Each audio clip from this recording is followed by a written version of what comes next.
నేను నా ఇల్లు నా ఇంటి వారందరూ మానక స్తుతించెదము. నేను నా ఇల్లు నా ఇంటి వారందరూ మానక స్తుతించెదము. నీ కనుపాపవలె నన్ను కాచి నేను చెదరక మోసావ స్తోత్రం. నీ కనుపాపవలె నన్ను కాచి నేను చెదరక మోసావ స్తోత్రం.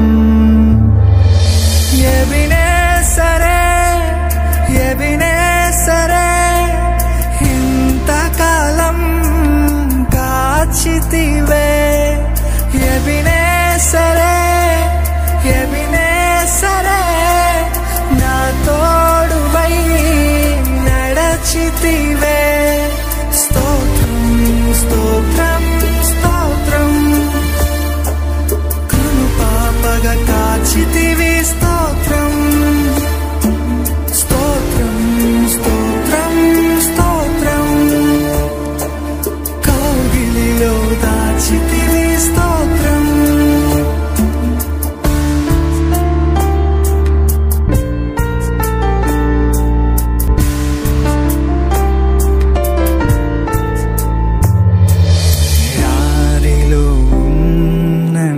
జీవితమును మేలతో నింపితివి. ఎడారిలో ఉన్న నా జీవితమును మేలతో నింపితివి. ఒక కీడైన దరి చేరక నన్ను తండ్రిగా కాచావ. స్తోత్రం ఒక కీడైన దరి చేరక నన్ను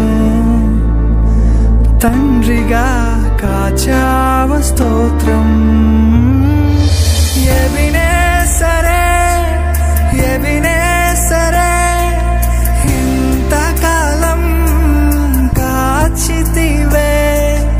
ఎబినేసరే ఎబినేసరే నా తోడువై నడచితివే. స్తోత్రం స్తోత్రం స్తోత్రం కనుపాపగా కాచితివి. స్తోత్రం స్తోత్రం స్తోత్రం స్తోత్రం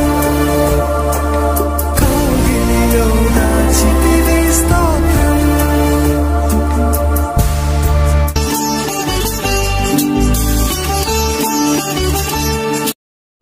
దేవుని వాక్యం చదువుదాం. మలాకీ గ్రంథం 3వ అధ్యాయం 18వ వచనం నుండి 4వ అధ్యాయం 3వ వచనం వరకు ఉన్న ఈ వచనాలు చదువుతున్నాను, దయించి చూడండి. అప్పుడు నీతి గలవారు ఎవరో, దుర్మార్గులెవరో, దేవుని సేవించువారు ఎవరో, ఆయనను సేవింపని వారు ఎవరో మీరు తిరిగి కనుగొందురు. ఏలయనగా నియమింపబడిన దినము వచ్చుచున్నది, కొలిమి కాలునట్లు అది కాలును. గర్విష్ఠులందరూ దుర్మార్గులందరూ పొయ్యి కాలు వలె ఉందురు. వారిలో ఒకనికిని వేరైనను చిగురైనను లేకుండా రాబో దినం అందరినీ కాల్చివేయునని సైన్యములకు అధిపతియగు యెహోవా సెలవిచ్చుచున్నాడు. అయితే నా నామమందు భయభక్తులు గలవారుగు మీకు నీతి సూర్యుడు ఉదయించును. అతని రెక్కలు ఆరోగ్యము కలుగు చేయును. గనుక మీరు బయలుదేరి క్రొవ్విన దూడలు గంతులు వేయునట్లు గంతులు వేయుదురు. నేను నియమింపబోవు దినమున దుర్మార్గులు మీ పాదముల క్రింద ధూళి వలె ఉందురు. మీరు వారిని అనగద్రొక్కుదురని సైన్యములకు అధిపతియగు యెహోవా సెలవిచ్చుచున్నాడు. ప్రభువు ఈ వచనాలు మన దీవెనకై అనుగ్రహించినట్లు ఆయన వైపు చూద్దాం. దేవుని మాటలు విని చెడిపోయిన వారు ఎవరు ఉండరు. ఆయన మాటలు విని బాగుపడే ఒక అవకాశం ఈ రాత్రి ఈ గ్రామమందు ఆయన అనుగ్రహించగా ప్రేమతో మిమ్మలను ఈ రాత్రి కొంతసేపు మీ మనస్సు నిలిపి దేవుని మాటలు వినాలని దేవుని దాసునిగా ప్రేమతో మీకు నా ఆహ్వానాన్ని తెలియచేస్తూ ఉన్నాను. ఒక చిన్న ప్రార్థనతో ఈ రాత్రి మన ధ్యానాన్ని మనం ఆరంభిస్తాం. సమీపంగా ఉన్నవారు తలలు వంచండి, కళ్ళు మూసుకునండి, ప్రార్థన చేస్తాం. ప్రేమపూర్ణుడైన మా పరలోకపు మా ప్రియమైన తండ్రి, దయాళుడైన దేవ, మీకు కృతజ్ఞత స్తుతి వందనాలు మీకు చెల్లిస్తూ ఉన్నాం. ఈ ఒక్క దినం ఈ గ్రామమందు మీరు ఏర్పాటు చేసిన ఈ మంచి కూడికలకై మీకు కృతజ్ఞతలు చెల్లిస్తూ బలహీనులము నిష్ప్రయోజకమైన నీ దాసులం ఈ రాత్రి కూడికలో మీ కృపా కార్యాన్ని చూడగోరుతున్నాము. కటాక్షించుము, మాతో మాట్లాడము. యేసుక్రీస్తు ప్రభు పేర స్తోత్రించి ఆరాధించి మీకే ప్రార్థిస్తున్నాము తండ్రి. Amen, amen. ప్రభునందు ప్రియ సహోదర సహోదరులారా, పాత నిబంధన అనే ఈ బైబిల్ గ్రంథంలో మొదటి భాగానికి చివరి పుస్తకం మలాకీ గ్రంథం. మలాకీ గ్రంథం చివరి పుస్తకం. మలాకీ ప్రవక్త చివరి ప్రవక్త. మలాకీ చేసినవి చివరి ప్రసంగాలు. దీని తరువాత ఒక 400 సంవత్సరాల వరకు ఆనాటి ప్రజలకు దేవుని వాక్యము లేదు, దేవుని సేవకుడు లేడు, మరో పుస్తకం వారి వరకు చేరలేదు.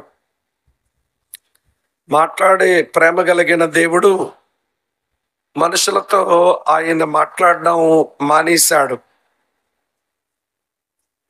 ప్రేమతో మనుషులతో ముచ్చటించే దేవుడు మనుషులతో మాట్లాడడం అనేయటం అది చాలా దురదృష్టకరమైన పరిస్థితి.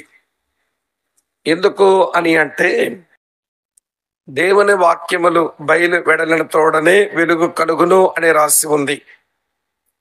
119వ కీర్తన 130వ వచనంలో ఈ మాట మనం చదువుతాం. దేవుని వాక్యం ఎక్కడైతే ప్రసారం అవుతూ ఉంటుందో అక్కడ వెలుగు కలుగుతుంది. దేవుని మాటలు ప్రసారం కానప్పుడు ఇక ఆ చోట్ల మిగిలేది చీకటే అవుతుంది. ఇప్పటి వరకు ప్రపంచంలో ఎన్నో చీకటి ఖండాలు వారి వరకు దేవుని వాక్యం చేరిన కారణం చేత ఆ ఖండాలు, ఆ దేశాలు దేవుని వాక్యం చేత అవి వెలిగించబడ్డాయి. విద్య లేని చోట్ల, వైద్యం లేని చోట్ల, సరైన సంస్కృతి, నాగరికత, మంచి అలవాట్లు లేని స్థలాలకు దేవుని వాక్యం వెళ్తే అక్కడ ప్రజల జీవితాలు వెలిగించబడ్డాయి. వాళ్ళ మనోనేత్రం వెలిగించబడింది. ఆ కారణం చేత వారి జీవితాలు అవి ప్రత్యేకమైన దిశగా మార్పు చెందాయి అని చరిత్ర ఎరిగిన వారు ఎవరైనా ఒప్పుకోక తప్పదు. సరే, అంతెందుకు, ఈ మధ్య కాలంలో అంటే సుమారు ఒక 3 వారాల క్రిందట నేను ఒక స్థలములో దేవుని వాక్యం చెప్పేదానికి పిలువబడ్డాను. సరే, ఆ స్థలములో ఉంటూ ఉండగా ఆ స్థలము నుంచి ఒక 15 కిలోమీటర్లు లోయలోనికి, అడవిలోనికి దేవుని వాక్యం చెప్పేదానికి తీసుకెళ్లారు. వాస్తవానికి నేనున్న చోటే చాలా కాలంగా అది ఎవరు వెళ్ళని చోట్లు. విద్య ఉండదు, వైద్యం ఉండదు, సరైన నాగరికత ఉండదు, సరైన మంచి అలవాట్లు అక్కడున్న ప్రజలకు ఉండవు. కానీ అక్కడికి మరొక 15 కిలోమీటర్ల దూరంలో మరికొంచెం భయంకరమైన స్థలం. ఆ స్థలానికి నన్ను వారు తీసుకుని వెళ్ళారు. సరే, ఇలానే మీటింగ్ స్థలానికి నేను చేరుకునే ప్రయత్నం చేస్తూ ఉంటే ఆ మీటింగ్ స్థలానికి ముందు రోడ్ల మీద విపరీతమైనటువంటి కార్లు కనబడుతున్నాయి. ఆ కార్ల మీద జిల్లా అధికారులు అని చెప్పి, లేకపోతే వైద్యులు యొక్క సింబల్తో చాలా కార్లు కనబడితే నాకు ఆశ్చర్యం వేసింది. ఇంత మారుమూల గ్రామానికి ఎక్కడెక్కడి నుంచో కార్ల మీద దేవుని వాక్యం వినడానికి ఈ మనుషులు వచ్చేసారే, ఎక్కడి నుంచి వచ్చారు ఏమో అని అనుకొని, చివరికి ఇన్ని కార్లతో ఇంతమంది జనం వచ్చారు, ఏ ఊర్ల నుంచి వచ్చారు వీళ్ళంతా ఈ కొండల మీదకి అన్నాను. అక్కడున్న ఒక సహోదరుడు అన్నాడు, అన్నా, ఈ కార్లతో వచ్చిన వాళ్ళంతా ఈ ఊరు వాళ్ళే, ఈ సంఘానికి చెందిన వాళ్ళే. మేము సంవత్సరంలో ఒకసారి ఇలాంటి సభలు ఏర్పాటు చేసుకుంటే ఎక్కడెక్కడ వారో సిద్ధపడి ఈ సభలకు వచ్చేస్తుంటారు అని చెప్పాడు. మరేంటి, ఆ కార్ల మీద డిస్ట్రిక్ట్ ఫారెస్ట్ ఆఫీసర్ అని రాసి ఉంది, తర్వాత డిస్ట్రిక్ట్ ఎడ్యుకేషనల్ ఆఫీసర్ అని రాసి ఉంది. వీళ్ళంతా జిల్లా అధికారులు. చాలా కార్ల మీద వైద్యుల యొక్క సింబల్ ఉంది. డాక్టర్లుగా కొంతమంది ఈ చోటుకు వచ్చినట్టున్నారు అన్నాను నేను. అవునన్నా, వీళ్ళంతా ఈ ఊరు వాళ్ళే, వీళ్ళంతా బాగా చదువుకున్నారు, మంచి మంచి ఉద్యోగాలు చేస్తున్నారు, ఎక్కడెక్కడో ఉంటారు, సంవత్సరంలో ఒకసారి పెట్టుకున్న ఈ సభలకు ఈ చోటుకు వస్తుంటారు అని చెప్పాడు. మళ్ళీ సంతోషం అనిపించింది. మీటింగ్ అయ్యాక వారితో కొంచెం పరిచయాలు కూడా ఏర్పడ్డాయి. అక్కడ ఒక సహోదరి ప్రైజ్ ది లార్డ్ అన్నయ్య అని పలికింది. చూడగానే నాకే చాలా ఆశ్చర్యం అనిపించింది. ఇదేంటి అమ్మాయి ఎక్కడుంది అనుకున్నాను. ఏమమ్మా సంధ్య ఇక్కడున్నావేంటి అన్నాను. అన్నయ్య, ఇది మా ఊరే అంది. ఆ పిల్ల మా దగ్గరే మెడికల్ కాలేజీలో 5 సంవత్సరాలు చదువుకుంది. తర్వాత గవర్నమెంట్ మెడికల్ ఆఫీసర్గా ఒక స్థలంలో పనిచేస్తుంది. ఆమె భర్త కూడా ఆ ఊరు వాడైనట. ఆయన కూడా వైద్య వృత్తిలోనే ఉన్నాడు. సరే, చాలా సంతోషం అనిపించింది. సరే, 2వ రోజు కూడా ఇలాగే మీటింగ్ చేరాను. ఇక రాత్రి మీటింగ్ ముగించి వెళ్ళిపోవాలి. అయితే ఆ ప్రాంతాల్లో సేవ బాగా జరగడానికి కారణమైన ఒక పెద్ద ఆయన స్టేజ్ కూడా పాపం ఎక్కలేని పరిస్థితి, చాలా బలహీనంగా ఉన్నాడు. వయసు అయితే పెద్దదే, మనిషి చూడడానికి బలంగా ఉన్నా కానీ అతను స్టేజ్ ఎక్కలేక కిందనే కూర్చొని ఆ చైర్లో వాక్యం విన్నారు.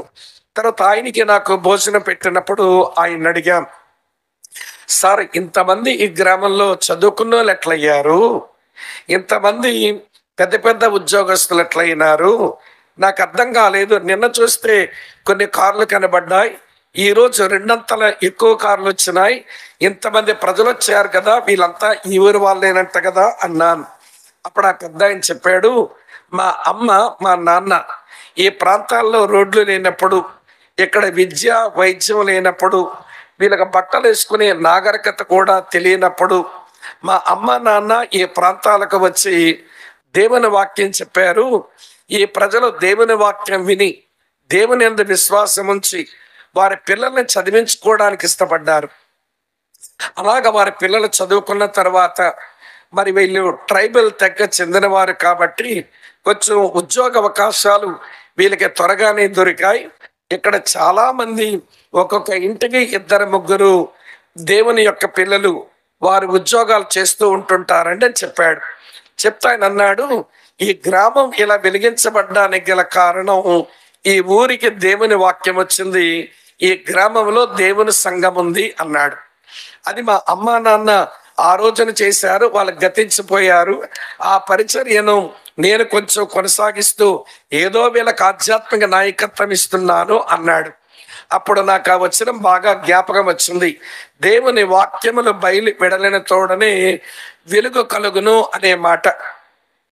అవును, చాలా ఆఫ్రికా ఖండాలు, అటువైపు అమెరికన్ అనేక స్థలాలు, అలాగనే ఆస్ట్రేలియా దేశంలో చాలా స్థలాలు, చీకటి ప్రదేశాలకు దేవుని వాక్యం వెళితే ఆ స్థలములో ఉన్న మనుషులు వెలిగించబడ్డారు. ఇదంతా మీకు ఎందుకు చెప్పాను అంటే, మలాకీ గ్రంథం చివరి పుస్తకం అయితే, మలాకీ ప్రవక్త చివరి ప్రవక్త అయితే, మలాకీ ద్వారా వచ్చిన ప్రసంగాలు చివరి ప్రసంగాలు అయితే, తర్వాత 400 సంవత్సరాలు దేవుడు తన వాక్యాలు ఇవ్వడం మానేశాడు, దేవుడు మాట్లాడడం మానేశాడు. మరి ఎట్లుంటుంది దేవుని ప్రజల బ్రతుకంటే? చీకటిలోనే ఉంటుంది, అందులో ఏమీ అనుమానమే లేదు. కానీ ప్రేమ కలిగిన మాట్లాడే దేవుడు అంత మౌనవ్రతం పట్టాడేమిటి? మాట్లాడడం ఎందుకు మానేశాడు? నేను రోజు ఉదయం చెప్పాను, దేవుడు 400 సంవత్సరాలు బాప్తిసమిచ్చి యోహాను అనే ఒక ప్రవక్త వచ్చే వరకు దేవుడు మాట్లాడడం మానేశాడు. మళ్ళీ బాప్తిసమిచ్చి యోహాను వచ్చిన తర్వాతనే ఆయన మాట్లాడడం మొదలు పెట్టాడు. దీని కారణాలు రాత్రి చెప్తాను అన్నాను, ఇప్పుడు చెబుతున్నాను వినండి. ప్రేమ కలిగిన మధుర స్వరం వినిపించే ఈ మాట్లాడే దేవుడు ఎందుకు మనుషులతో మాట్లాడేశాడు? అది కూడా 400 సంవత్సరాలు ఆయన మౌన వహించవలసిన కారణాలు ఎందుకు వచ్చినాయి? ఏ కారణాలను బట్టి ఆయన మౌనవ్రతం పట్టాడు అనేది నేను కొంచెం మీకు జ్ఞాపకం చేస్తాను, జాగ్రత్తగా వినండి. మలాకీయే చెప్పాడు, ఈ దేవుడు ఎందుకు మాట్లాడడం మానేశాడో దానికి కొన్ని గంభీరమైన కారణాలు ఉన్నాయి. ఆ కారణాలు జ్ఞాపకం చేస్తాను, వినండి. దేవుడు తన ప్రవక్త ద్వారా ఇలాగంటున్నాడు, నేను మీ ఎడల ప్రేమ చూపాను అన్నాడు. ఆ మాట విన్న ప్రజలు ఏమనాలి? ఓ దేవా, నీ ప్రేమను పొందేందుకు మేము అభాగ్యులం, మా బోటి వారి మీదను ప్రేమ చూపడం ఇది మేము భాగ్యం అని చెప్పి దేవునికి కృతజ్ఞతలు వందనాలు చెప్పవలసింది పోయి, నేను మీ ఎడల ప్రేమ చూపుతున్నానంటే ఈ మనుషులు ఏమన్నారో తెలుసండి? ఏ విషయంలో మమ్మల్ని ప్రేమించావు? మలాకీ గ్రంథం 1వ అధ్యాయం 2వ వచనం చూడండి. యెహోవా సెలవిచ్చినదేమనగా, నేను మీ ఎడల ప్రేమ చూపి ఉన్నాను, అయితే మీరు ఏ విషయమందు నీవు మా ఎడల ప్రేమ చూపినావు అని మీరందరూ. ఆ రోజున ఆ ప్రజలు ఎలాగైతే ప్రేమ గల దేవుడు నేను ప్రేమిస్తున్నాను అంటే వ్యతిరేకంగా, తిరుగుబాటుతో, అహంకారంతో కఠినంగా జవాబిస్తున్నారో ఇచ్చారో, ఈ రోజున కూడా మనుషులు అట్లనే ఉన్నారండి. ఆ రోజున వారు, ఈ రోజున మనము, రేపు కూడా ఇలాంటి మనుషులు ఉంటారు. దేవుడు మిమ్మల్ని ప్రేమిస్తున్నాడు అని అంటే ఏ విషయంలో దేవుడు మమ్మల్ని ప్రేమించాడు అని తిరుగుబాటుతో, అహంకారంతో మాట్లాడే మనుషులు ఈ భూప్రపంచం మీద ఎప్పుడూ ఉంటూనే ఉంటారు. సరే, దేవుడే కొంచెం చిన్న పిల్లవాడు బడిపంతుల ముందు చేతులు కట్టుకుని సంజాయిషి చెప్పుకున్నట్టు దేవుడే సంజాయిషి చెప్తున్నాడు.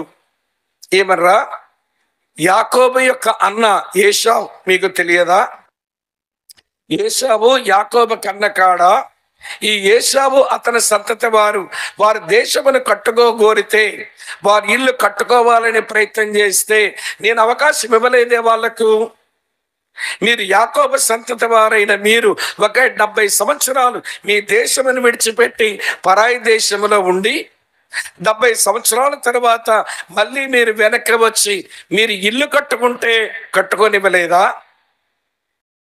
మీరు మందిరం కడుతుంటే మీకు కట్టనివ్వలేదా? మీ దేశము చుట్టూ మీరు ప్రాకారాలు నిర్మించుకుంటే నేను కట్టుకోనివ్వలేదా? నీది మీ ఎడల నేను చూపిన ప్రేమ కాదంటారా? ఏ విషయంలో ప్రేమించావు అని అంటారేంటి? ఇది నేను మీ ఎడల చూపిన ప్రేమ కాదా? అక్క చెల్లులారా, అన్నదమ్ములారా వినండి. దేవుడు ప్రేమ స్వరూపుడు. ఆయన ఎప్పుడూ అందరినీ ఎల్లవేళలా ప్రేమించేవాడు. ఆయన ప్రేమ శాశ్వతమైన ప్రేమ. కానీ ఈ మనుషులే ఆ దేవుని ప్రేమను ఎరగక ఏ విషయంలో దేవుడు మమ్మల్ని ప్రేమించాడు అని దేవుని మీద తిరుగుబాటుతనానికి మనుషులు లేస్తారు. సరే, ఆ రోజున వారు అలానే లేచారు. సరే, దేవుడు సందేశం చెప్పిన తర్వాత మళ్ళీ దేవుడు అన్నాడు, మీరు నా నామాన్ని నిర్లక్ష్య పెడుతున్నారు అన్నాడు. నేను మీకు తండ్రినైతే, మీరు నా పిల్లలైతే, నేను మీ యజమానుడనైతే, మీరు నా అయితే, నాకు భయపడే వాళ్ళు ఎక్కడున్నారు? నన్ను గణపరిచే వాళ్ళు ఎక్కడున్నారు? మీరు నా నామాన్ని నిర్లక్ష్య పెడుతున్నారు అన్నాడు. వీళ్ళు వెంటనే, అయ్యో దేవా, మా వైఖరి ఎలా ఉందా, మా జీవితాలు అలాగున్నాయా, క్షమించండి బాబు అని పశ్చాత్తాపంతో దేవుని ఎదుట పగిలిపోవలసిన వాళ్ళు. చూడండి వీళ్ళు ఎలా మాట్లాడుతున్నారు. మలాకీ గ్రంథం 1వ అధ్యాయం 6వ వచనం ఇలా ఉంది, కుమారుడు తన తండ్రిని గణపరచును కదా, దాసుడు తన యజమానిని గణపరచును కదా. నా నామము నిర్లక్ష్య పెట్టు యాజకులారా, నేను తండ్రినైతే నాకు రావలసిన ఘనత ఏమాయను, నేను యజమానుడనైతే నాకు భయపడవాడు ఎక్కడున్నాడు అని సైన్యములకు అధిపతి యెహోవా మిమ్మల్ని అడుగుగా, ఏమి చేసి నీ నామమును నిర్లక్ష్య పెట్టామని మీరు అంటున్నారు? నాకు భయపడక నన్ను గణపరచక మీరు నా నామాన్ని నిర్లక్ష్యం చేస్తున్నారు అని అంటే, వీళ్ళనే మాట, ఏం చేసి పెద్ద నిర్లక్ష్య పెట్టాం? ఊరికే నిర్లక్ష్య పెట్టామంటావు అంటున్నారు. చూడండి, ఇంత తిరుగుబాటు మనుషులతో మళ్ళీ మాట్లాడడం అవసరమా దేవునికి? ఆయన ప్రేమ గలవాడు నిజమే, మాట్లాడే దేవుడు నిజమే, తన మధుర స్వరం వినిపించేవాడు మమ్మాటికే నిజమే. కానీ ఈ మనుషులు అహంకారులైపోయారే, ఈ మనుషులు భలే తిరుగుబాటుతో మాట్లాడుతున్నారే. నేను ప్రేమించానర్రా అంటే ఏ విషయంలో ప్రేమించావు? మీరు నా నామాన్ని నిర్లక్ష్య పెడుతున్నారంటే ఏ విషయంలో నిర్లక్ష్య పెట్టాం? సరే, దేవుడే కొంచెం ఆగి, మీరు నా బలిపీఠాన్ని, నా బల్లను అపెత్తనం చేస్తున్నారు అన్నాడు. అప్పుడైనా లెంపలేసుకోవాలిగా, అప్పుడైనా గుంజీలు తీయాలిగా, అప్పుడైనా పశ్చాత్తాపడాలిగా. కానీ వీళ్ళు ఎంత తిరుగుబాటుతనం గల మనుషులో, ఎంత అహంకారులో చూడండి. వీళ్ళేమంటున్నారో చదువుతున్నాను. మలాకీ గ్రంథం 1వ అధ్యాయం 7వ వచనం ఇలా రాసి ఉంది, నా బలిపీఠం మీద అపవిత్రమైన భోజనం మీరు అర్పించచ్చు, ఏమి చేసి నిన్ను అపవిత్ర పరిస్థితి అని మీరు అందరూ. ఒరే, నా బల్లను అపవిత్రపరుస్తున్నారు, నా బలిపీఠాన్ని అపవిత్రపరుస్తున్నారంటే ఏం చేసి అపవిత్రపరిచామో అంటున్నారు. మళ్ళీ దేవుడే సందేశం చెప్పుకోవలసి వస్తుంది. మీ మందలో మగది ఉండగా, మేకో గొర్రెో లేక ఎవడి కోడిదోడ ఉండగా ఒక ఆడదాన్ని తెచ్చి అర్పించారేంటి? మీ మందలో ఆరోగ్యకరమైనది ఉండగా నా బలిపీఠం మీద జబ్బు పట్టింది, కుంటిది, గుడ్డిది అర్పించారేమి? మీకంటూ సొంత పశువులు ఉంటుండగా గుర్రో మేకనో కోడిదోడో అది అర్పించడం మానేసి ఎవరిదో దొంగిలించి ఇక్కడ అర్పిస్తున్నారేంటి మీరు? ఇది నా బల్లను అపవిత్రపరచడం కాదా? మళ్ళీ మీరు అపవిత్రపరుస్తున్నారంటే ఏం చేసి అపవిత్రపరిచాం అని అంటున్నారు. అక్క, చెల్లి, తమ్ముడన్నా వింటున్నారా? ఎంత భయంకరమైన మనస్తత్వం అండి ఇది. సృష్టికర్త అయిన దేవుడు, హృదయాలను చూడగలిగిన వాడు, సమస్తాన్ని వినగలిగినటువంటి వాడు, హృదయాలను పరిశోధించగలిగిన దేవుడు, ఆయన చెప్పిన ప్రతి మాటకు రివర్స్ లో మాట్లాడుతున్నారే గాని ఒక్క మాటకు లొంగడం లేదు ఈ మనుషులు. ఇలాంటి మనుషులతో దేవుడు మాట్లాడడం అంత అవసరం అనుకుంటున్నారా? 400 సంవత్సరాలు ఆయన మౌన వ్రతం పట్టినట్టుగా ఈ మనుషులతో మాట్లాడను అని ఆగిపోయాడు ఆయన. వింటున్నారు కదూ? ఇప్పుడు 3 విషయాలు చెప్పాను. నేను ప్రేమిస్తున్నానంటే ఏ విషయంలో ప్రేమించావు? నిర్లక్ష్యం చేస్తున్నానంటే ఏ విషయంలో నిర్లక్ష్యం చేశాము? నా బల్లను అపవిత్రపరుస్తున్నానంటే ఏం అపవిత్రపరిచాం? సరే, దేవుడే కొంచెం తగ్గి మరో మాట అన్నాడు, మీ మాటల చేత నన్ను చాలా ఆయాస పెడుతున్నారు అన్నాడు. అప్పుడైనా పశ్చాత్తాపడాలిగా, అప్పుడైనా తప్పైందనాలుగా, అప్పుడైనా క్షమించు అనాలుగా. ఈ కరుకురాలు లాంటి మనుషులు, ఈ బండబారిపోయిన హృదయాలు గల మనుషులు ఏమంటున్నారో చూపిస్తాను. మలాకీ గ్రంథం 2:17 మీ మాటల చేత మీరు యెహోవాను ఆయాస పెట్టుచు దేని చేత ఆయనను ఆయాస పెట్టితిమి అని మీరు అంటున్నారు. అరే, మీ మాటలతో నన్ను ఆయాస పెడుతున్నానంటే ఏం ఆయాస పెట్టాం? మీ మాటల చేత నన్ను ఆయాస పెడుతున్నానంటే ఏం ఆయాస పెట్టామయ్యా నిన్ను? అరే, ఇది ఏం మనుషులు రా బాబు, ఇది నీతో మాట్లాడేవాడు సాదా సీదావాడు అనుకుంటున్నావా? నీతో మాట్లాడేవాడు ఆకాశము నా సింహాసనం, ఈ భూమి నా పాదపీఠం అని సెలవిచ్చిన మహాదేవుడు. నీతో మాట్లాడుచున్నటువంటి వాడు మనం ఎవరము సమీపింపరాని మహా తేజస్సులో ఉంటూ అమరత్వం కలిగిన వాడు. ఆయన మహాగణుడు, మహోన్నతుడు, పరిశుద్ధుడు, నిత్య నివాసి ఆయన. అటువంటి ఆయన మాట్లాడుతుంటే ఒక్కదానికి సావధానంగా సమాధానం ఇవ్వరేంటి? సున్నితంగా మాట్లాడరేంటి? అంత రాలిపోతున్నారేంటి రాలుగా ఈ మనుషులు? వీళ్ళకింత అహంకారం ఎక్కడి నుంచి వచ్చింది? వీళ్ళంత గర్విష్ఠులు ఎందుకు అయిపోయినారు? వింటున్నారా లేదా? ఆ రోజున వారు, ఈ రోజున మనము, రేపు మన పిల్లలు ఇలానే బతుకుతారు ఈ భూమి మీద. ఇది మానవ నైజం. అమ్మా, వింటున్నారు కదూ? సరే, దేవుడే అన్నాడు, సరేలేండర్రా, జరిగిందేదో జరిగిపోయింది, పోనీ మీరు నా తట్టు తిరగండి, నేను మీ తట్టు తిరుగుతాను అంటున్నాడు. దేవుని మనసు ఎలాంటిదో తెలుసా అండి? మనం ఆయన తట్టు తిరిగితే ఆయన మన తట్టు తిరిగేస్తాట. ఆయన దగ్గరకు మనం వస్తే ఆయన మన దగ్గరకు వచ్చేస్తాట. మళ్ళీ ప్రేమతో నా తట్టు తిరగండి అని మాట్లాడేవాడే కానీ మీరు నాకు అవసరం లేదు అనేవాడు కాదు ఆయన. మళ్ళీ వీళ్ళతో అలాగైనా మాట్లాడుతున్నాడు, జరిగిన గతమేదో జరిగింది, మీరు నా తట్టు తిరగండి, నేను మీ తట్టు తిరుగుతాను అన్నాడు. దానికేమిచ్చారు వీళ్ళు జవాబు? చూపిస్తాను చూడండి. 3:7 3:7 చూడండి. మీ పితరుల నాటి నుండి మీరు నా కట్టడలను గైకొనక వాటిని త్రోసివేసేశారు. అయితే మీరు నా తట్టు తిరిగిన ఎడల నేను మీ తట్టు తిరుగుదనని సైన్యములకు అధిపతి యెహోవా సెలవీయగా వీళ్ళు ఏమంటున్నారట? మేము దేని విషయములో తిరుగుదము అని మీరందరూ.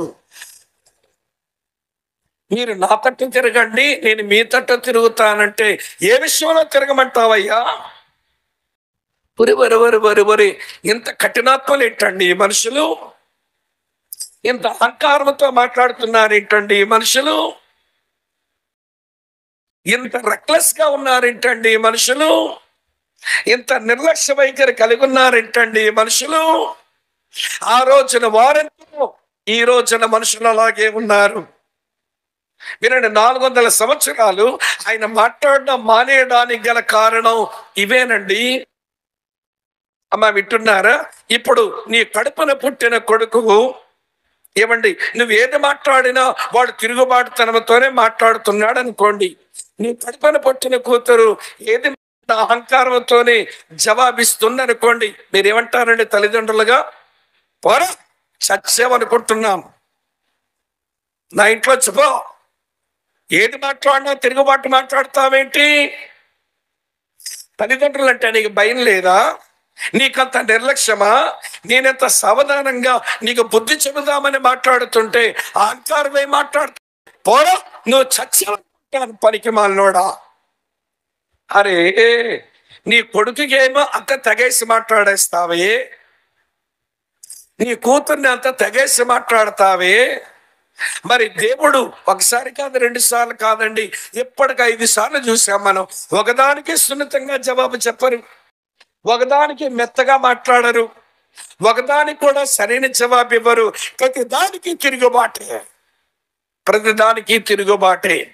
ఇలాంటి మనుషులతో దేవుడు మాట్లాడడం ఆయన పెద్ద అవసరమా? వింటున్నారా లేదా? ఏమంటే 5 సార్లు సరే దేవుడు అన్నాడు ఏ విషయంలో తిరగాలి మీకు తెలియదా? అయితే చెప్తాను వినండి. మనుషుడు దేవుని యొద్ద దొంగిలినా అయితే మీరు నా దగ్గర దొంగిలించినారు అన్నాడు. అంటే అయ్యో దేవా మేము దొంగ బుద్ధితో బతుకుతున్నామా, మమ్మల్ని క్షమించండి అని అలవలసిన మనుషులు వీళ్ళు ఏమన్నారు తెలుసా? ఏం దొంగిలించాం? ఏం దొంగిలించాం? ఏమనుకోవాలండి ఈ మనుషుల్ని? ప్రేమతో నీ వెనకాల పడి పదే పదే మాట్లాడి నీ జీవితాన్ని మార్చి నీ నిత్యత్వాన్ని సిద్ధపరచడానికి ఆయన వంతు ప్రయత్నాన్ని చేస్తుంటే ఒక్క మాటకి లొంగవా? ఒక్క మాటకి సున్నితంగా జవాబు చెప్పవా? ఏమిటా కరుగుతనం? ఏమిటా మెడ బిరుసుతనం? సరే దేవుడు అన్నాడు మీరు నా దగ్గర దొంగిలించినారంటే చూడండి వీళ్ళు జవాబు ఎట్లుందో. మలాకీ గ్రంథం 3వ అధ్యాయం 8వ వచనం చూడండి. మానవుడు దేవుని యొద్ద దొంగిలినా అయితే మీరు నా యొద్ద దొంగిలితిరి. దేని విషయములో మేము నీ యొద్ద దొంగిలితమని మళ్ళీ మీరు అంటున్నారు? ఏది నా సన్నిధికి రావలసిన దశమ భాగములేవి, నా సన్నిధికి రావలసిన ప్రతిష్ఠార్పణలేవి అన్ని తినేస్తున్నారు కదా మీరు. ఈరోజు మనుషులకి గుడి చాలదు, గుడిలో గుండము చాలదు, మెక్కుతారు దిమ్మకొక్కుల్లాగా. ఏమండి దేవునికి చెందాల్సిందే దేవునికి ఇచ్చి దేవుని సేవను దేవుని పరిచర్యను ప్రోత్సహించరు కానీ వీళ్ళు గుడి చాలదు, గుడిలో గుండమో చాలదు, మెక్కడం దిమ్మకొక్క మనుషులు. అమ్మ అర్థమవుతుందని చెప్పింది. సరే దేవుడు అన్నాడు సరేలేండి మీరు దొంగిలిస్తే దొంగిలిచ్చారు కానీ చివరికి ఒక్క మాట అంటాను వినండర్రా. మీ గర్వపు మాటలు నన్ను భలే బాధ పెట్టేస్తున్నాయి అన్నాడు. ప్రతిదానికి గర్వంగా మాట్లాడుతున్నారుగా, మీ గర్వపు మాటలు నన్ను చాలా బాధ పెడుతున్నాయి అన్నాడు. అప్పుడైనా పశ్చాత్తాపడతారేమో అనుకున్నాడు ఆయన పాపం. కానీ ఈ మనుషులు ఎట్లాంటి వారు చూడండి, చదువుతాను. అదే 3వ అధ్యాయం 13వ వచనం చూడండి. మలాకీ గ్రంథం 3:13 యెహోవా సెలవిచ్చినదేమనగా నన్ను గూర్చి మీరు గర్వపు మాటల పలికి నిన్ను గూర్చి ఏమి చెప్పిదమని మీరు అడుగుదురు. ఒరే మీరు గర్వపు మాటలు మాట్లాడుతున్నారు, అవి నన్ను చాలా బాధ పెడుతున్నాయంటే ఏం మాట్లాడావు గర్వపు మాటలు? ఇప్పుడు చెప్పండి, మీరు ఇలాంటి మనుషులతో మాట్లాడడం అవసరమా? ప్రేమించానంటే ఏ విషయంలో ప్రేమించావన్నారు? నా నామం నిర్లక్ష్య పెడుతున్నారంటే ఏమి నిర్లక్ష్య పెట్టావన్నారు? నా బలను అభ్యంతరపరుస్తున్నారంటే ఏమి అభ్యంతరపరిచేమని అన్నారు? మీ మాటలతో నన్ను ఆయాస పెడుతున్నారంటే ఏం ఆయాస పెట్టేమని అంటున్నారు? నా తట్టు తిరగండ్రంటే ఏ విషయంలో తిరగమంటామని అంటున్నారు? నా దగ్గర దొంగిలించారంటే ఏమి దొంగిలించామని అంటున్నారు? మీ గర్వ మాటలతో బాధ పెడుతున్నారంటే ఏం బాధ పెట్టేసామని అంటున్నారు? ఇలాంటి మనుషులతో దేవునికి మాట్లాడవలసిన పని ఉందా? నీ పంచుకొని పుట్టిన నీ కూతురు, నీ రక్తం పంచుకొని పుట్టిన నీ కొడుకు ఇలాంటి వైఖరితో ఒకవేళ ఉంటే ఏమంటావు? వాడితో మాట్లాడడానికి నీకు మనసు వస్తుందా? ఆ కూతురుతో మాట్లాడడానికి నీకు మనసు వస్తుందా? మన గుండె రాయి చేసుకొని చచ్చాడనుకుందాం అనిపిస్తుంది మనకి. కానీ వినండి, దేవుడు ప్రేమాపూర్ణుడు కాబట్టి సరే నేను ఎన్ని చెప్పినా కానీ మీరు తిరుగుబాటు చేస్తున్నారు, మీరు నా మీద ఎంతో గర్వపాఠాలతో బాధ పెడుతున్నారు, చివరిగా నేను చివరి ప్రసంగం చేస్తున్నాను వినండి అని మలాకీ ద్వారా చివరి ప్రసంగం చెప్పాడు. ఆ చివరి ప్రసంగ మాటలు ఈ రాత్రి చదివా. ఎందుకంటే నాకు ఇది ఈ విడతలో చివరి ప్రసంగం. 5 రోజులకు వచ్చా శ్రీకాకుళం నుంచి. ఇది నాకు 5వ రోజు ఇల్లు విడిచిపెట్టవచ్చు. అంటే ఎక్కడికి? దీనికంటే ముందు తెలంగాణలో ఉన్న ఏమన్నా 3 రోజులు అమ్మ వింటున్న. గత ఆదివారం రాత్రి బయలుదేరా, నిన్న ఆదివారం రాత్రికి వారం అయిపోయింది. మరి ఈ రోజు మళ్ళీ ఇది 8వ రోజు వచ్చేసింది నాకు. ఇది నాకు అమ్మ గురిచోల్లో నాకు చివరి ప్రసంగం పడింది. నేనేం చేయను? వాస్తవంగా ఈ రోజు ఇంకో దగ్గర పడి ఉండాల్సింది, పడితే అక్కడే చెప్పేవాడినేమో చివరి ప్రసంగం. మరి గురించోళ్ళ కొరకు ఎందుకు ఇచ్చాడో ఈ చివరి ప్రసంగం నాకు తెలియట్లా. కొంపదీసి నా ముందు రాలుగా మనుషులు ఉన్నారేమో, ఈ మలాఖీ లాంటి కాలంలో ఉన్న మనుషులు అంటారు నా ముందు కూర్చున్నారేమో, నాకు తెలియదు. మరి ఇవి చెప్పమన్నాడు, చెప్పిపోతా. నేను మార్చుకుంటే మార్చుకోండి, మిగిలిపోతే అలా మిగిలిపోండి, నాకేమి సంబంధం లేదు. అమ్మా వింటున్నారా? ఇప్పుడు నేను 7 సంగతులు చెప్పా, అందులో రాసి ఉన్నవే, నా సొంత మాటలేమీ కావు, చదివిగా మరీ చూపించా మీకు. ఈ 7 విషయాలు మాట్లాడితే ప్రతి దానికి తిరుగుబాటు మాటలు మాట్లాడితే ఇక చివరికి అంటున్నాడు, నా సహనాన్ని మీరు సమాధి కడుతున్నారు, నా ప్రేమను మీరు చల్లార్చేస్తున్నారు, మీ మీద నాకున్నటువంటి వాత్సల్యాన్ని అది నా కోపంగా మీరు తయారు చేస్తున్నారు. అయినా నా ప్రేమ చావలేదు, అయినా నా దీర్ఘశాంతం సమాధి అవ్వలేదు, నా సహనం ఇంకా చచ్చిపోలేదు, చివరి అవకాశం ఇస్తున్నానని ఆయన మనుషుల ముందు, అమ్మా వింటున్నారా, రెండేసి ఏమండి విధానాలు వారి ముందు పెట్టి ముగించేయాలనుకున్నాడు దేవుడు. ఈ బైబిల్ దేవుడు ఎట్లాంటి వాడో తెలుసండి, మనుషులను ఆయన బలవంతం చేయడు, ఆయన ప్రేమ గలవాడు, ప్రేమన్నోడెవడు బలత్కారం చేయడు. అమ్మా వింటున్నారా? ఆయన ప్రేమస్వరూపుడు గనక బలత్కారం నేను చేయలేను, మీ ముందు రెండేసి పెడతా, ఏది ఇష్టమో మీరు ఎంచుకోండి అన్నాడు. ఇప్పుడు మనం చదువుకున్న ఈ 4 వచనాల్లో ఏవో రెండేసి వాళ్ళ ముందు పెట్టాడు, అది చెప్తాను. కానీ దేవుడు తన విధానంలో మనుషుల ముందు అప్పుడప్పుడు మాట్లాడుతూ రెండేసి పెట్టేవాడు. చూపిస్తాను మీకు. ఉదాహరణకు నాతో రండి, ద్వితోపదేశ కాండం. ఇక్కడి నుంచి వేరు వేరు స్థలాల్లో వాక్యాలు చూడండి. ఇప్పటి వరకు మలాఖీలోనే చూపించా. ద్వితోపదేశ కాండం చదువుతున్నాను చూడండి. ఇలా రాసి ఉంది, 30వ అధ్యాయం 15వ వచనం. ద్వితోపదేశ కాండం 30వ అధ్యాయం 15వ వచనం. చూడుము, నేను జీవమును మేలును మరణమును కీడును నీ ఎదుట ఉంచి ఉన్నాను. ఏది కావాలని ఎంచుకుంటావు నువ్వు? నీ ముందు జీవాన్ని పెడుతున్నా, నీ ముందు మరణాన్ని పెడుతున్నా. ఏది కావాలనుకుంటావో, ఏది కోరుకుంటావో నీవు కోరుకో, నీ ఇష్టం. నేను బలవంతం చేయలేను, నేను ప్రేమ కలిగిన దేవుడును. మీ ముందు 2 మార్గాలు పెడుతున్నా, ఎందులోకి వస్తారో అందులోకి రండి. మీ ముందు 2 విధానాలు పెడుతున్నా, ఎందులో చేరతారో మీరు చేరండి అన్నాడు. పెట్టాడంట, మరణం వైపు పెట్టాడంట, మేలకు వైపు పెట్టాడంట, కీడు మరోవైపు పెట్టాడంట. ఈ వచనం అదే ఉంది. మరి జీవం మరణం మేలు కీడు మీ ముందు పెట్టాను, ఏది కావాలని కోరుకుంటారో కోరుకోండి అన్నాడు. ఒక పేజీ తిప్పండి. ఇక్కడే ద్వితోపదేశ కాండం 30వ అధ్యాయంలో మళ్ళీ దేవుడు అంటున్నాడు, 19వ వచనం. నేడు జీవమును మరణమును, అది ముందే చెప్పాడు కనుక అక్కర్లేదు మనకి. ఆశీర్వాదమును శాపమును నేను నీ ఎదుట ఉంచాను, ఉంచి భూమి ఆకాశములను మీ మీద సాక్షులుగా నేను పిలుస్తున్నాను. నేనేమి అవకాశాలు ఇవ్వలేదు, ఎంచుకునే తరుణాలు ఇవ్వలేదు, దేవుడు బలవంతం చేశాడు, దేవుడు మమ్మల్ని ఇబ్బంది పెట్టాడు అని మీరు అంటారేమోనని మీ మీద సాక్షులుగా పైన ఆకాశాన్ని పెట్టాను, కింద మీరు కూర్చున్న భూమిని సాక్షిగా పెట్టాను. ఏం సాక్ష్యం ఇస్తాయంట భూమి ఆకాశాలు? ఒరే మనుషుల్లారా, దేవుడు మీ ముందు జీవాన్ని మరణాన్ని పెట్టాడు, దేవుడు మీ ముందు మేలు కీడు పెట్టాడు, దేవుడు మీ ముందు ఆశీర్వాదము శాపము పెట్టాడు. ఏది కావాలనుకుంటారో మీరే కోరుకోండి అని అవకాశం ఇచ్చాడని మీరంటే దేవుని ముందుకెళ్ళి నాకేం అవకాశాలు ఇవ్వలేదు అనడానికి అవకాశం లేకుండా పైన ఆకాశము సాక్ష్యం, కిందనే కూర్చున్న గొరుచుబోలు నేల సాక్ష్యం. ఆకాశాన్ని భూమిని సాక్షులుగా పెట్టానన్నాడు. అమ్మ అర్థమవుతుందా వ్యర్థమవుతుందా? అబ్బా భలే సీరియస్గా వింటున్నారమ్మా, చాలా సంతోషం. అదే దేవుడు శరీరముతో యేసుక్రీస్తుగా ఈ లోకానికి వచ్చి ఈయన కూడా అంతే అదే ప్రేమతో మనుషుల ముందు అవకాశాలు పెట్టిన దేవుడు ఆయన. ఆయన కొండ మీద కూర్చొని ఆయన ప్రసంగం చేస్తున్నప్పుడు మళ్ళీ మనుషుల ముందు చాయిసెస్, ఎంపికలు మళ్ళీ మనుషులకి ఇచ్చాడు. చదువుతాను చూడండి, ఇలా రాసి ఉంది.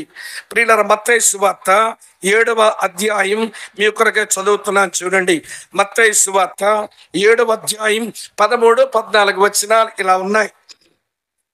మత్తయి 7:13-14 ఇరుకు ద్వారమున ప్రవేశించండి, నాశనమునకు పోవు ద్వారం వెడల్పు, ఆ దారి విశాలమయ్యున్నది, దాని ద్వారా ప్రవేశించువారు అనేకులు. జీవమునకు పోవు ద్వారం ఇరుకును, ఆ దారి సంకుచితమనయున్నది, దాని కనుగొని వారు కొందరే అన్నాడు. ఆ పర్వత ప్రసంగంలో యేసుక్రీస్తుగా ఈ లోకమునకు వచ్చిన సృష్టికర్త అయిన దేవుడు మనుషులందరి పాపము శాపాల కొరకు మరణించేందుకు వచ్చి పాప క్షమాపణ తెలుసుకురావడానికి వచ్చిన దేవుడు అంటున్నాడు, ఇదిగో మీ ముందు ఇరుకు ద్వారం పెట్టాను, నాశనానికి పోయే ద్వారం పెట్టా. దేంట్లో పోతారు పొండి మీరు? మీ ముందు, అమ్మ వింటున్నారా, మీ ముందు సంకుచితమైన దారి పెట్ట, విశాలమైన దారి పెట్ట. ఏ దారిలో పోతారో మీరే తెలుసుకోండి. అనేకులు పోయే దారి మీ ముందు పెట్ట, కొద్దిమంది పోయే దారి మీ ముందు పెట్ట. ఏ దారిలోకి వస్తారో మీరే తెలుసుకోండి. ఇరుకు ద్వారం, నాశనమునకు పోవు ద్వారం, సంకుచితమైన మార్గం, విశాల మార్గం, అనేకులు కొద్దిమంది ఉంటారో మీరే తెలుసుకోండి అన్నాడు ఆయన. ఇదంతా ఎందుకు చెప్పానంటే, ప్రేమ స్వరూపుడైన దేవుడు ఆయన బలత్కారిగాడు. ఆయన బలవంతం చేస్తే ప్రేమన్న దేవుడు అవడు. అమ్మ వింటున్నారు కదూ? అందుకని పాత నిబంధన కాలంలో మోషే ద్వారా ఎంపికల మనిషికి ఇచ్చాడు. జీవం మరణం నీ ముందుంది, ఇందులో పోతావా పో. మేలు కీడు నీ ముందు పెడుతున్నా, ఏది హత్తుకుంటావో హత్తుకో. ఆశీర్వాదము శాపం నీ ముందు పెడుతున్నా, ఏది తీసుకుంటావో తీసుకో. అదే దేవుడు శరీరముతో వచ్చి అంటున్నాడు, ఇరుకు మార్గం, నాశనానికి పో మార్గం నీ ముందు పెడుతున్నా, ఎందులోకి వస్తావో అందులోకి రా. సంకుచితమైన మార్గం, విశాలమైన మార్గం పెడుతున్నా, ఎందులో పరిగెత్తుతావో పరిగెత్తు.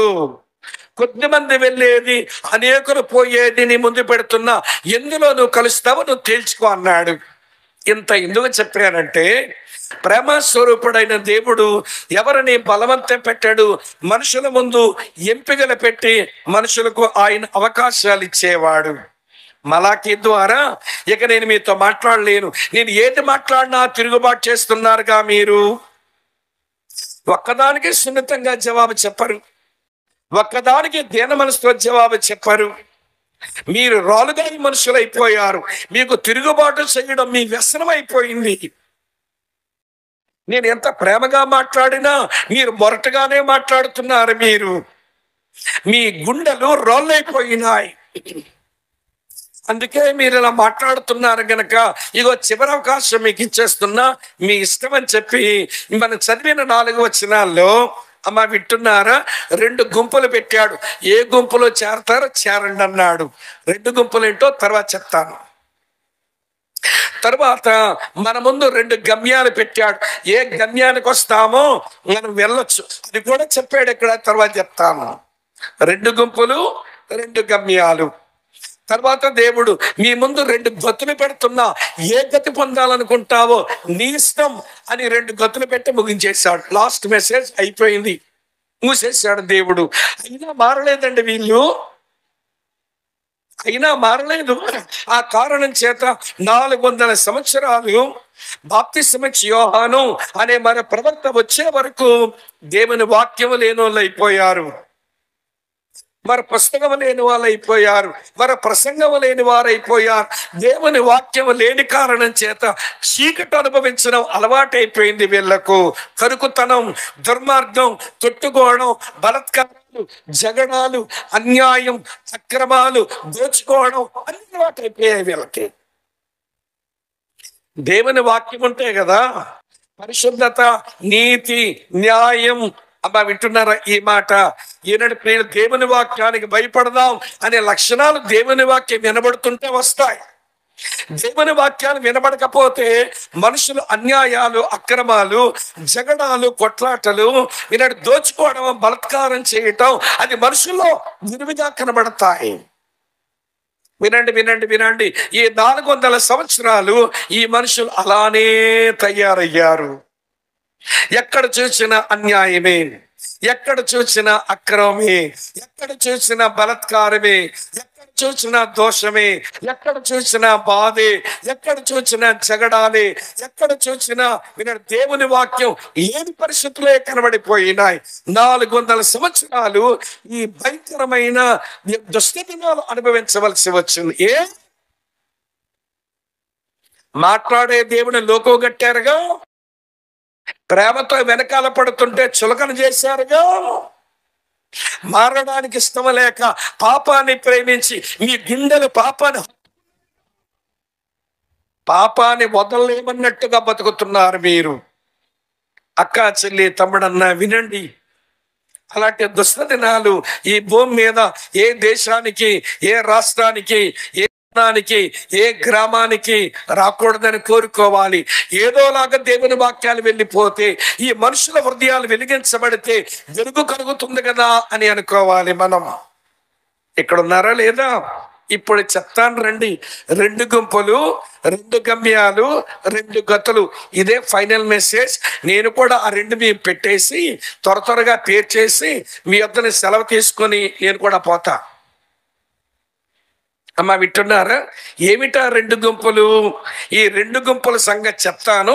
ఏ గుంపులోకి వచ్చావో వస్తే సంతోషం, ఏ గుంపులోకి వస్తావో వచ్చినా సంతోషమే. ఆల్రెడీ మంచి గుంపులో ఉన్నా, మంచి గుంపులో చేరే మనసున్నా మీరండి ప్రియులారా, మీరు ధన్యులే. దేవుడు తప్పక మిమ్మల్ని దీవించి ఆశీర్వదిస్తాడు. రండి, ఒక గుంపు సంగతి చెప్తాను. మలాకీ గ్రంథం 3వ అధ్యాయం 18వ వచనం ఇలా ఉంది. అప్పుడు నీతి గలవారెవరో, దుర్మార్గులెవరో, దేవుని సేవించువారెవరో, దేవుని సేవించిన వారు ఎవరు, మీరు తిరిగి కనుగొందురు అన్నాడు. ఇక్కడ ఒక మంచి గుంపు. ఏమిటా గుంపు అంటే మీరండి, నీతి గలవారి గుంపు. చెప్పడం ఏం గుంపు ఇది? నీతి గలవారి గుంపు. వీళ్ళు ఏం చేస్తారట? దేవుని సేవిస్తారట. ఇక్కడున్న మంచి గుంపు వినండి, నీతి గలవారి గుంపు, దేవుని సేవించే గుంపు. ఈ గుంపు సంగతి కొంచెం అర్థమైతే తర్వాత అవతల గుంపు గురించి కొంచెం ఆలోచించి ముందుకెళ్దాం. నీతి గలవారి గుంపు వినండి. ఎవరండి నీతి గలవారు ఈ భూమి మీద? నీతిమంతుడు లేడు, ఒక్కడును లేడు, అందరూ ఏమండి త్రోవ తప్పి పనికి మాలిన వారయ్యారు అన్నాడు భక్తుడు. అవును, పురాతన కాలం నుంచి ఒక ప్రశ్న ఉంది. ఏమిటా ప్రశ్న అంటే, నరుడు స్త్రీకి పుట్టిన నరుడు ఎట్లా నీతిమంతుడు అయిపోతాడండి? చదువుతాను చూడండి. యోబు గ్రంథం 25వ అధ్యాయం 4వ వచనం. యోబు గ్రంథం 25వ అధ్యాయం 4వ వచనం ఇలా ఉంది. నరుడు దేవుని దృష్టికి నీతిమంతుడు ఎట్లు కాగలడు? స్త్రీకి పుట్టినవాడు ఆయన దృష్టికి ఎట్లు శుద్ధుడు కాగలడు?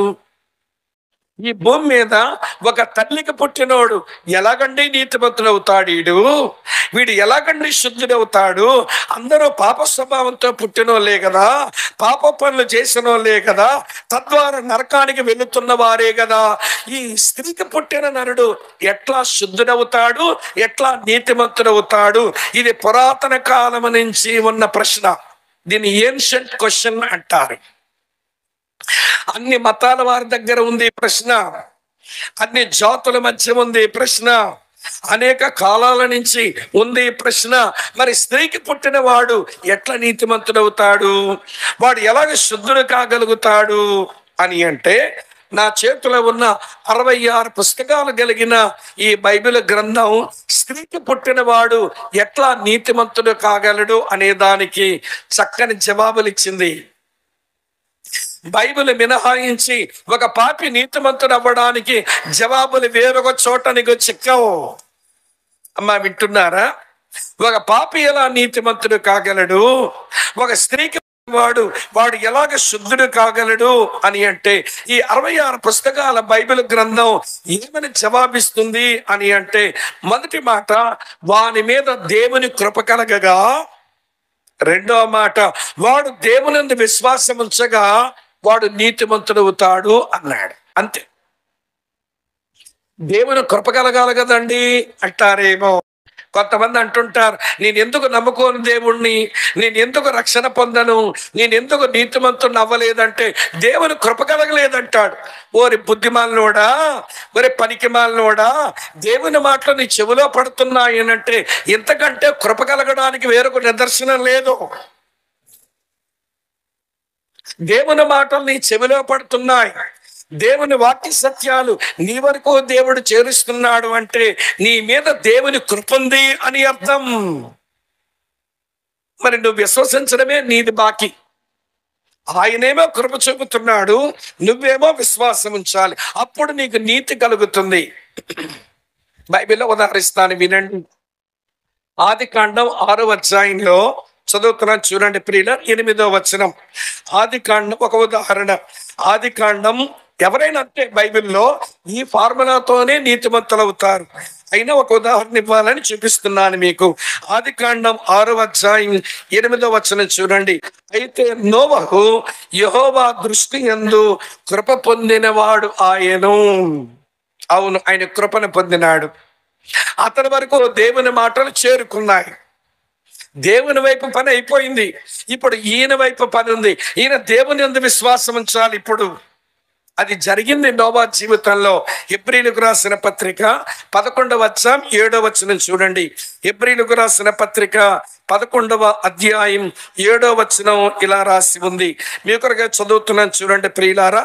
విశ్వాసమును బట్టి నోవహు, ఆ వచ్చిన చివరి మాట చూడండి ఏమి రాస్తుందో, విశ్వాసమును బట్టి కలుగు నీతికి వారసుడాయను. ఎవరైనా మేము రక్షణ పొందాము, మేము నీతిమంతులుగా చేయబడ్డాము అని ఎవరైనా చెబితే ఈ భూమి మీద క్రైస్తవులు, వారు దేవుని కృపను పొందారు, వారు దేవునందు విశ్వాసం ఉంచారు అంతే. అబ్రాహాము ఎలా నీతిమంతుడయ్యాడు? అంతేనండి, అబ్రాహాము మనలాగే లేకపోతే కొందరిలాగా ఆది నుంచి జీవము గల దేవుని నమ్మినోడు కాదు. ఆయన ఎవరో మీతో చెప్పమంటారా? యెహోషువ గ్రంథం 24వ అధ్యాయం 2వ వచనం ప్రకారం ఈ అబ్రాహాము అనే మనుషుడు యూఫ్రటీస్ నది అద్దరని ఇతర దేవతలను పూజించుకునేవాడట. అతను జీవము గల నిజమైన దేవుని నమ్మినోడు కాదు. తరువాత దానియేలు గ్రంథం 5వ అధ్యాయం 4వ వచనం ప్రకారం ఈ అబ్రాహాము ఉన్న దేశానికి ఒక సాంప్రదాయం ఉంది. ఏమిటి వాళ్ళ సాంప్రదాయం అంటే, వాళ్ళకు దొరికిన లోహం ఏదైనా కావచ్చు, అది బంగారమా, వెండ, రాగ, ఇత్తడ, కంచ, కర్ర, లేకపోతే రాయ, దేనితోనైనా ఒక ప్రతిమను చేసుకుని బాగా తాగి ఆ దేవతలను ఆరాధించేవాళ్ళు. ఒక నీచమైన సంస్కృతి, నిజమైన దేవుని ఎరగని పరిస్థితి అబ్రాహాముది.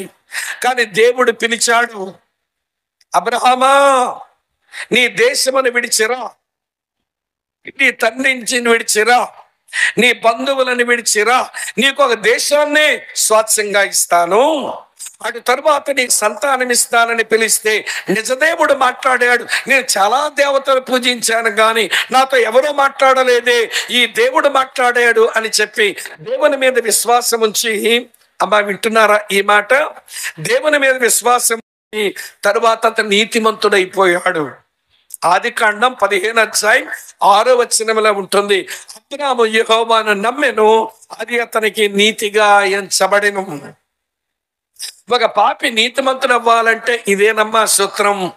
దేవుని కృప దేవుని వైపు నుంచి కలగగా, మానవుని విశ్వాసం దేవుని మీద కలగగా ఒక పాపి కాస్త నీతి అవ్వచ్చు. అమ్మా వింటున్నారా? పాపిగానే పుట్టావు, తెలుసో తెలియకో, ఎరుగో ఎరగకో, అజ్ఞానంతోనో జ్ఞానంతోనో ఎన్నో పాప పనులు చేశావు. మరి నీతిమంతురాలు అవ్వాలనుకుంటే, నువ్వు నీతిమంతుడు అవ్వాలనుకుంటే చచ్చాక మన్నైన శరీరం అది నీ మట్టికి పోతే నీ ఆత్మ పరలోకం చేరాలంటే నువ్వు నీతిమంతురాలు అవ్వాలి, నువ్వు నీతిమంతుడు కావాలి. దానికి ఒకటే ఫార్ములా, దేవుని ఫార్ములా. దానికి ఒకటే పద్ధతి, అది దేవుని పద్ధతి. అదేమిటి అని అంటే, దేవుని కృప నీకు కలగగా నువ్వు దేవుని యందు విశ్వాసం ఉంచాలి. ఒకటి, అయినంత మాత్రాన నీతి గలవారం అయిపోలేదు, నీతిమంతులుగా తీర్చబడ్డామంతే. నీతిమంతులుగా తీర్చబడిన వారు రెండో మెట్టేటో తెలుసా? నీతిగా బతకడం నేర్చుకోవాలి. నీతిమంతులుగా తీర్చబడిన వారు నీతిగా బ్రతకడం రావాలి. నీతిగా బ్రతకడం అంటే ఏంటో చెప్పనా? నీతిగా జీవించడం అంటే నీదైనదేది నువ్వు పోగొట్టుకోవద్దు, నీది కానిదేది నువ్వు కోరుకోవద్దు, అదే నీతి. నీదైనదేది నువ్వు పోగొట్టుకోవద్దు, నీది కానిదేది నువ్వు కోరుకోవద్దు, అది నీతి గల జీవితం. ఈవిడ గారికి ఇంట్లో కూర వండుకోవడానికి సరుకులు నిండుకున్నాయంట. దేవా దేవా దేవా కూరలేదు కూరలేదు కూర ఇవ్వా అని ప్రార్థన చేసుకుంటుందట. పొరిగింటి వాళ్ళు కోడి పెట్టొచ్చి ఇంట్లో గుడ్డెట్టింది. ఆ గుడ్డను పగలగొట్టి దానికి కొంచెం ఉల్లిపాయలు, పచ్చిమిర్చి, కారం, అలాగనే ఉప్పు తగిలించి మంచి ఆమ్లెట్ వేసుకుని దెమ్మకొక్కలకు వేసేసింది మా దెమ్మకొక్క అక్క. తినేసిన తర్వాత ఆ కోడి పెట్టగలిగిన ఆవిడ ఆ రోజు ఇంట్లో కోడి పెట్టొచ్చు, గుడ్డు పెట్టలేదని ఆవిడ ఒళ్ళు మంటి రోడ్డు మీదకి వచ్చింది. నా కోడి పెట్టిన గుడ్డు ఏ అమ్మ తినిందో దాని కడుపుల నిప్పులు పొయ్య ఉంది, కడుపుల నిప్పులు పడ్డట్టున్నాయి. నా కోడి పెట్టిన గుడ్డు ఏ అమ్మ తినిందో దానికి విరోచనాలు పట్టిను అని తిడుతుంది. కడుపులో గుడగుడ స్టార్ట్ అయిపోయింది. నువ్వు నీతిగల దానవైతే, ఏమండి అక్కగారు ఆ కోడి మీదేనా, మా ఇంటికి వచ్చి గుడ్డు పెట్టేసింది, కూరకేమీ లేక నేను తినేసాను, నన్ను క్షమించండి, ఆ కోడిగుడ్డు డబ్బులు ఇచ్చేస్తా, లేదా నాటుకోడి గుడ్డు అయినా కొని మీకు ఇస్తా, మీరు ఊరికే తిట్టగండి, తప్పు నాది అని ఒప్పుకుంటుందా ఈ మహాతల్లి? ఒప్పుకోదు. రోడ్డు మీదకి వచ్చి అంటుంది, ఏమిటోనమ్మా ఈ మొదనష్టపు కుక్క రోడ్డెక్కి అరుస్తుంది అంటది. ఎవరమ్మా మొదనష్టపు కుక్క? ఆవిడ కోడిగుడ్డునేమో మస్తు మెక్కితివి, ఆవిడ ఒళ్ళు మంటే బాధపడి తిట్టుకుంటుంటే మళ్ళీ అంటుంది మొదనష్టపు ఒక రోడ్డెక్కి తిట్టుకుంటుందని అరుస్తుంది మళ్ళీ.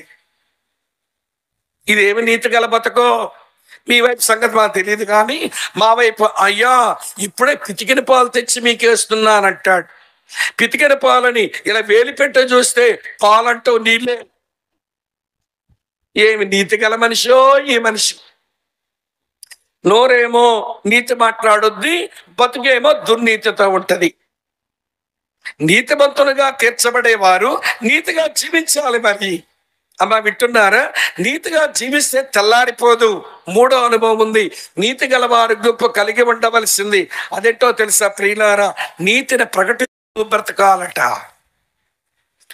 రెండో పేతురు పత్రిక, పేతురు రాసిన రెండో పత్రిక 2వ అధ్యాయం ప్రియులారా 5వ వచనంలో ఇదే నోవహు గురించి ఇలా రాసి ఉంది. అతను నీతిమంతుడిగా తీర్చబడి నీతిగా జీవించి అతను 120 సంవత్సరాలు నీతిని ప్రకటిస్తూ బ్రతికాడట. ఎవరండి నీతి గలవారంటే? నీతిమంతులుగా. ఎవరండి నీతి గలవారంటే? నీతిగా జీవిస్తూ. ఎవరండి నీతి గలవారంటే? నీతిని ప్రకటించేవారే నీతి గలవారు. ఈ 3 అనుభవాల కలియకే నీతి గలవారు. ఈ గుంపు ఒకటి ఉంది, ఇందులో చేరతావా? నీతిమంతురాలుగా తీర్చబడి పాప క్షమాపణ పొంది యేసు శిలువలో కార్చిన అమూల్యమైన రక్తములో నీ పాప జీవితాన్ని, నీ పాప పంకిన జీవితాన్ని కడుక్కొని నువ్వు నీతిమంతుడు అవుతావా? తర్వాత నీతిగా బతుకుదు గాని, తర్వాత నీతిని ప్రకటించదుగా. ఇది మంచి గుంపు. వచ్చే ఈ గుంపులో విశ్వాసంతో అడుగుపెట్టు. నీతి గలదాని అవుతావు, నీతి గలవాడు అవుతావు. సరే, ఈ నీతి గలవారట రెండో పనేంటో తెలుసా? వీరు దేవుని సేవించే గుంపంట. అమ్మ వింటున్నారా? దేవుని సేవించడం అంటే ఏంటండి? అమ్మ వింటున్నారా? చెప్తాను వినండి. దేవుని సేవించడం అంటే మొదట మాట దేవునినే ఆరాధించడం.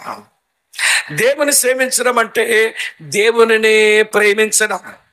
దేవుని సేవించడం అంటే ఏమంటే దేవుని కొరకే బ్రతకడం. దేవుని సేవించడం అంటే దేవునికే సమర్పించుకోవడం. ఇది దేవుని సేవించడం. ఈ నీతి గలవారు దేవుని సేవిస్తారట. అంటే దేవుణ్ణి ప్రేమిస్తూ, వింటున్నారా? దేవుని కొరకు, దేవునికి మాత్రమే చెందినోలుగా బతుకుతూ, దేవుని ఆరాధిస్తూ, దేవునికి తమ సమర్పించుకుంటారు. ఒక ఆయన అన్నాడు, మీరు ఎవరిని సేవిస్తారో సేవించండి, నేను నా ఇంటి వారిను చెప్పండి యెహోవానే సేవిస్తాం. అంటే ఆ దేవుణ్ణి ప్రేమిస్తాం, ఆ దేవుణ్ణి ఆరాధిస్తాం, ఆ దేవుని చెందినోలుగానే బతుకుతాం, ఆ దేవునికే సమర్పించుకుంటాం. ఈ రాత్రి వేళ దేవుడు ఆ గుంపుని మన ముందు పెట్టాడు. వస్తావా గుంపులోనికి? అమ్మ వింటున్నారా ఈ మాట? నీతి గల వారి గుంపు, దేవుని సేవించే వారి గుంపు. ఇది ఒక గుంపు. దీని వ్యతిరేకంగా మరో గుంపు ఉంది. దాని గురించి చెప్పకపోతే మీకు అర్థంగా చెప్తాను, వినండి. ఆ గుంపు పేరు ఏంటంటే దుర్మార్గుల గుంపు. ఏమిటది? దేవుని సేవించువారు, నీతి గల వారికి వ్యతిరేకమైన గుంపు దుర్మార్గుల గుంపు. దుర్మార్గులు అంటే ఎట్టుంటారు? దేవుని వాక్యం స్పష్టంగా ఉంది. దుర్మార్గులు ఎట్టుంటారంటే చదువుతాను చూడండి. 10వ కీర్తనలో 4వ వచనంలో ఇలా రాసి ఉంది. దుర్మార్గుల వైఖరి, దుర్మార్గుల విధానం ఎలా ఉంటుందో దేవుడు భలే స్పష్టంగా వ్రాయించినాడండి. మీ కొరకే చదువుతాను చూడండి ప్రియులారా. 10వ కీర్తన 4వ వచనం. దుష్టులు పొగరెక్కి దేవుడు విచారణ చేయుడు అని అనుకుందురు, దేవుడు లేడని వారు ఎల్లప్పుడూ యోచించుదురు, వాళ్ళెప్పుడు దైవమానుకొని ప్రవర్తించుదురు. దుర్మార్గులు అంటే ఎవరంటే దేవుడు ఉన్నాడు అని అనుకోరు, దేవుడు ఉన్నాడని వారు అనుకోరు. అమ్మ వింటున్నారా? మాట, దేవుడు నీ చేసిన వాటన్నిటికీ విచారిస్తాడు, తీర్పు తీరుస్తాడు అనుకోరు. వారి కన్నుల ఎదుట దేవుని భయం బొత్తిగా ఉండదు. వారికి దేవుని భయం ఉండదు. దేవుని ఉనికిని నమ్మరు. దేవుడు తీర్పు తీరుస్తాడు అనుకోరు. దేవుడు వినండి, ఆయన భయంతో ఈ మనుషులు బతకరు.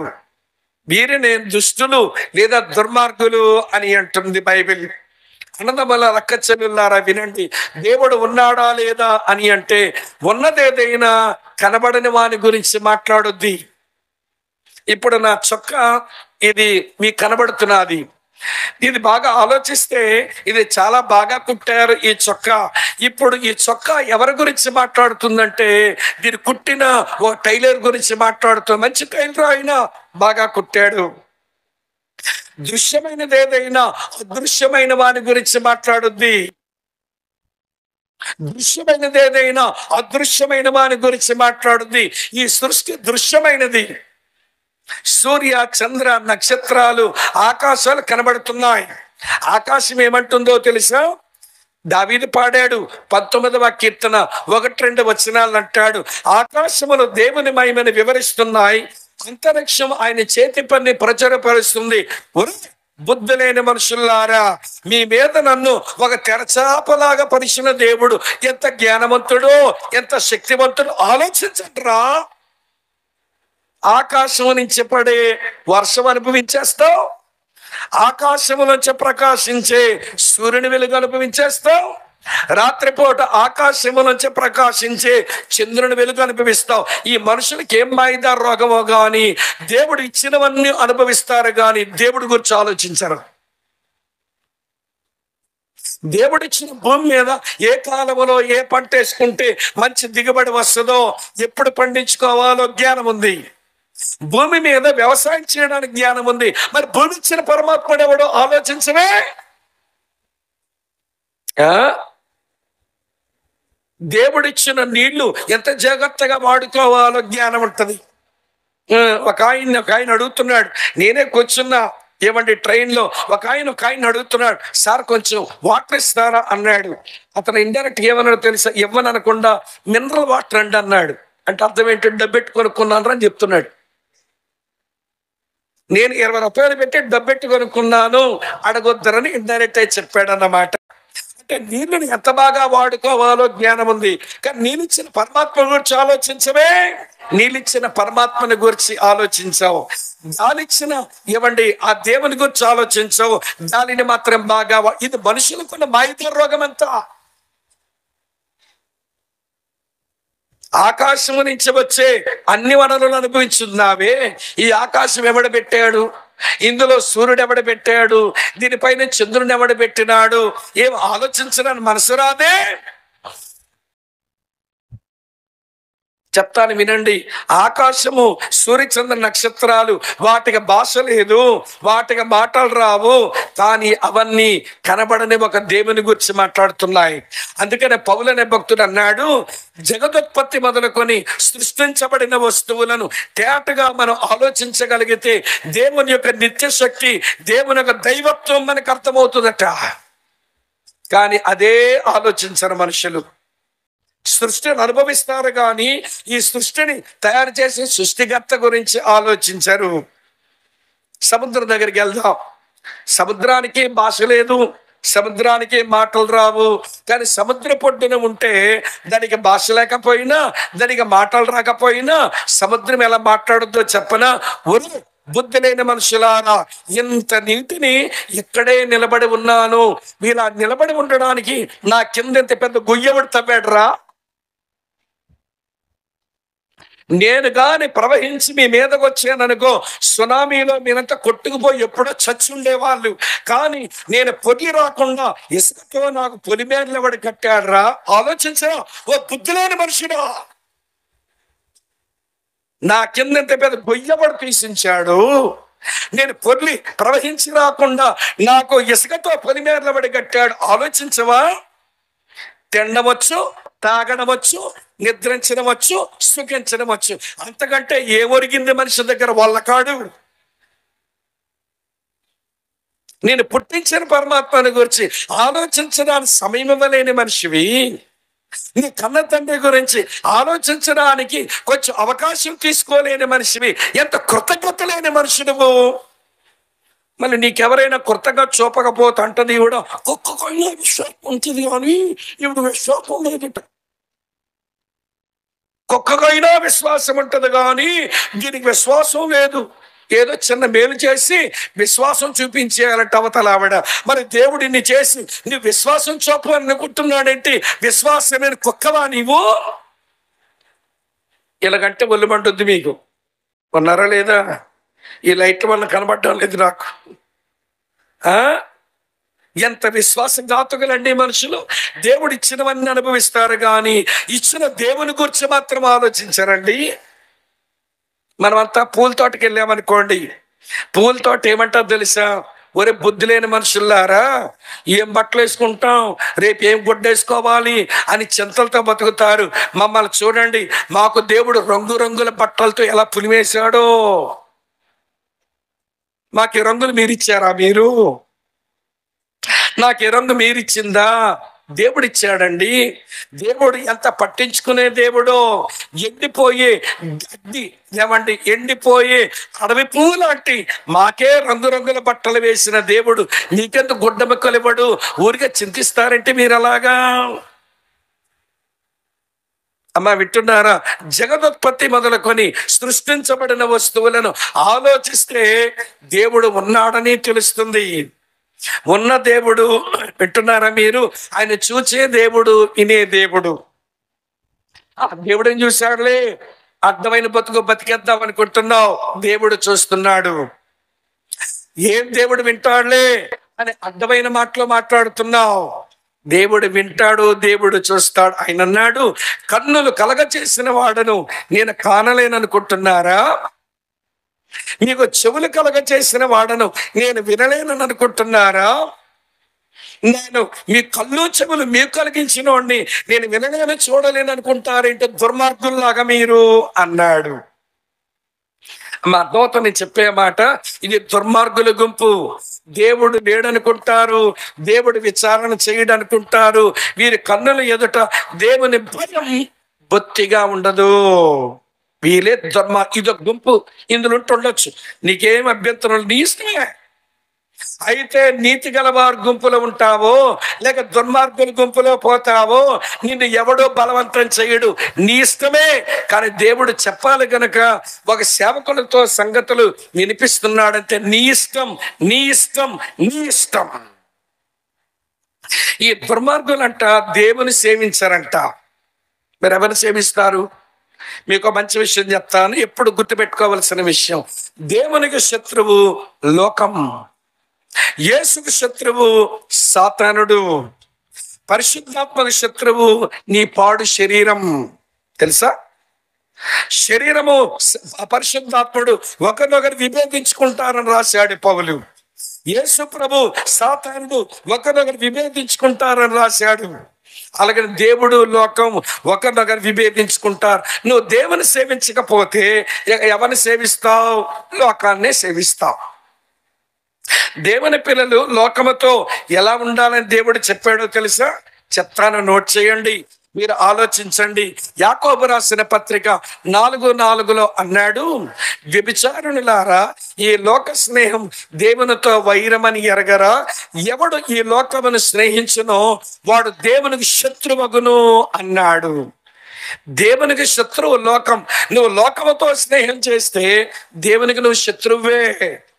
దేవుని శత్రువుతో నువ్వు స్నేహం కట్టావు. అమ్మ వింటున్నారా? నువ్వు దేవుని శత్రువు అయిపోతావు. మరి 1 యోహాను పత్రిక 2:16 భక్తుడు అన్నాడు, లోకమునైనను లోకములో ఉన్న వాటినైనను ప్రేమించకండి అన్నాడు. స్నేహించకండి, ప్రేమించకండి. వింటున్నారా లేదా? యాకోబు రాసిన పత్రిక 1:27 అదే యాకోబు భక్తుడు అంటాడు, మీరు నిజమైన భక్తి, నిష్కలంకమైన భక్తి ఏంటో తెలుసుకోండి. ఆ భక్తి ఎలా ఉంటుందంటే లోక మాలిన్యాన్ని అంటించుకోకుండా ఉంటది అన్నాడు. వింటున్నారా మీరు? లోకమును స్నేహించరాదు, లోకమును ప్రేమించరాదు, లోక మాలిన్యం అంటించుకొనరాదు. తర్వాత రోమాపత్రిక 12:2 పౌలు భక్తుడు ఏమంటాడంటే, మీరు లోక మర్యాదను అనుసరించకండి అన్నాడు. ఎంత స్పష్టమైన మాటలండి. ఏ పెద్ద వేదాంత మాటలేం కాదు, సులువుగా తెలుసుకోవాల్సిన మాటలు. లోకమును స్నేహించరాదు, లోకమును ప్రేమించరాదు, లోకమును అంటించుకొనరాదు, లోక మర్యాదకి దిగరాదు. ఒకవేళ అందులో దిగితే నీవేమవుతావో తెలుసా? దేవుని సేవించని లోకమును సేవించుకునే మనిషి అవుతావు. ఇప్పుడు చెత్త లోకాన్ని సేవించడం అంటే ఏంటో. లోకములో కొన్ని నమ్మికలు ఉంటాయి, ఆ నమ్మికలు నీ నమ్మికలు అయిపోతాయి. లోకములో కొన్ని ఆచారాలు ఉంటాయి, ఆ ఆచారాలు నీ ఆచారాలు అయిపోతాయి. లోకములో కొన్ని మర్యాదల ఫ్యాషన్లు ఉంటాయి, ఆ ఫ్యాషన్లు నీ ఫ్యాషన్లు అయిపోతాయి. నువ్వు లోకము నుంచి వేరు కాకపోతే, నువ్వు దేవుని సేవించకపోతే, లోకాన్ని సేవించుకొని బతికితే లోక నమ్మికలే నీ నమ్మికలు, లోక ఆచారాలే నీ ఆచారాలు. వింటున్నారా లేదా? లోక ఫ్యాషన్లే నీ ఫ్యాషన్లు. అవి దేవునికి శత్రువులవి. లోకము దేవునికి శత్రువు.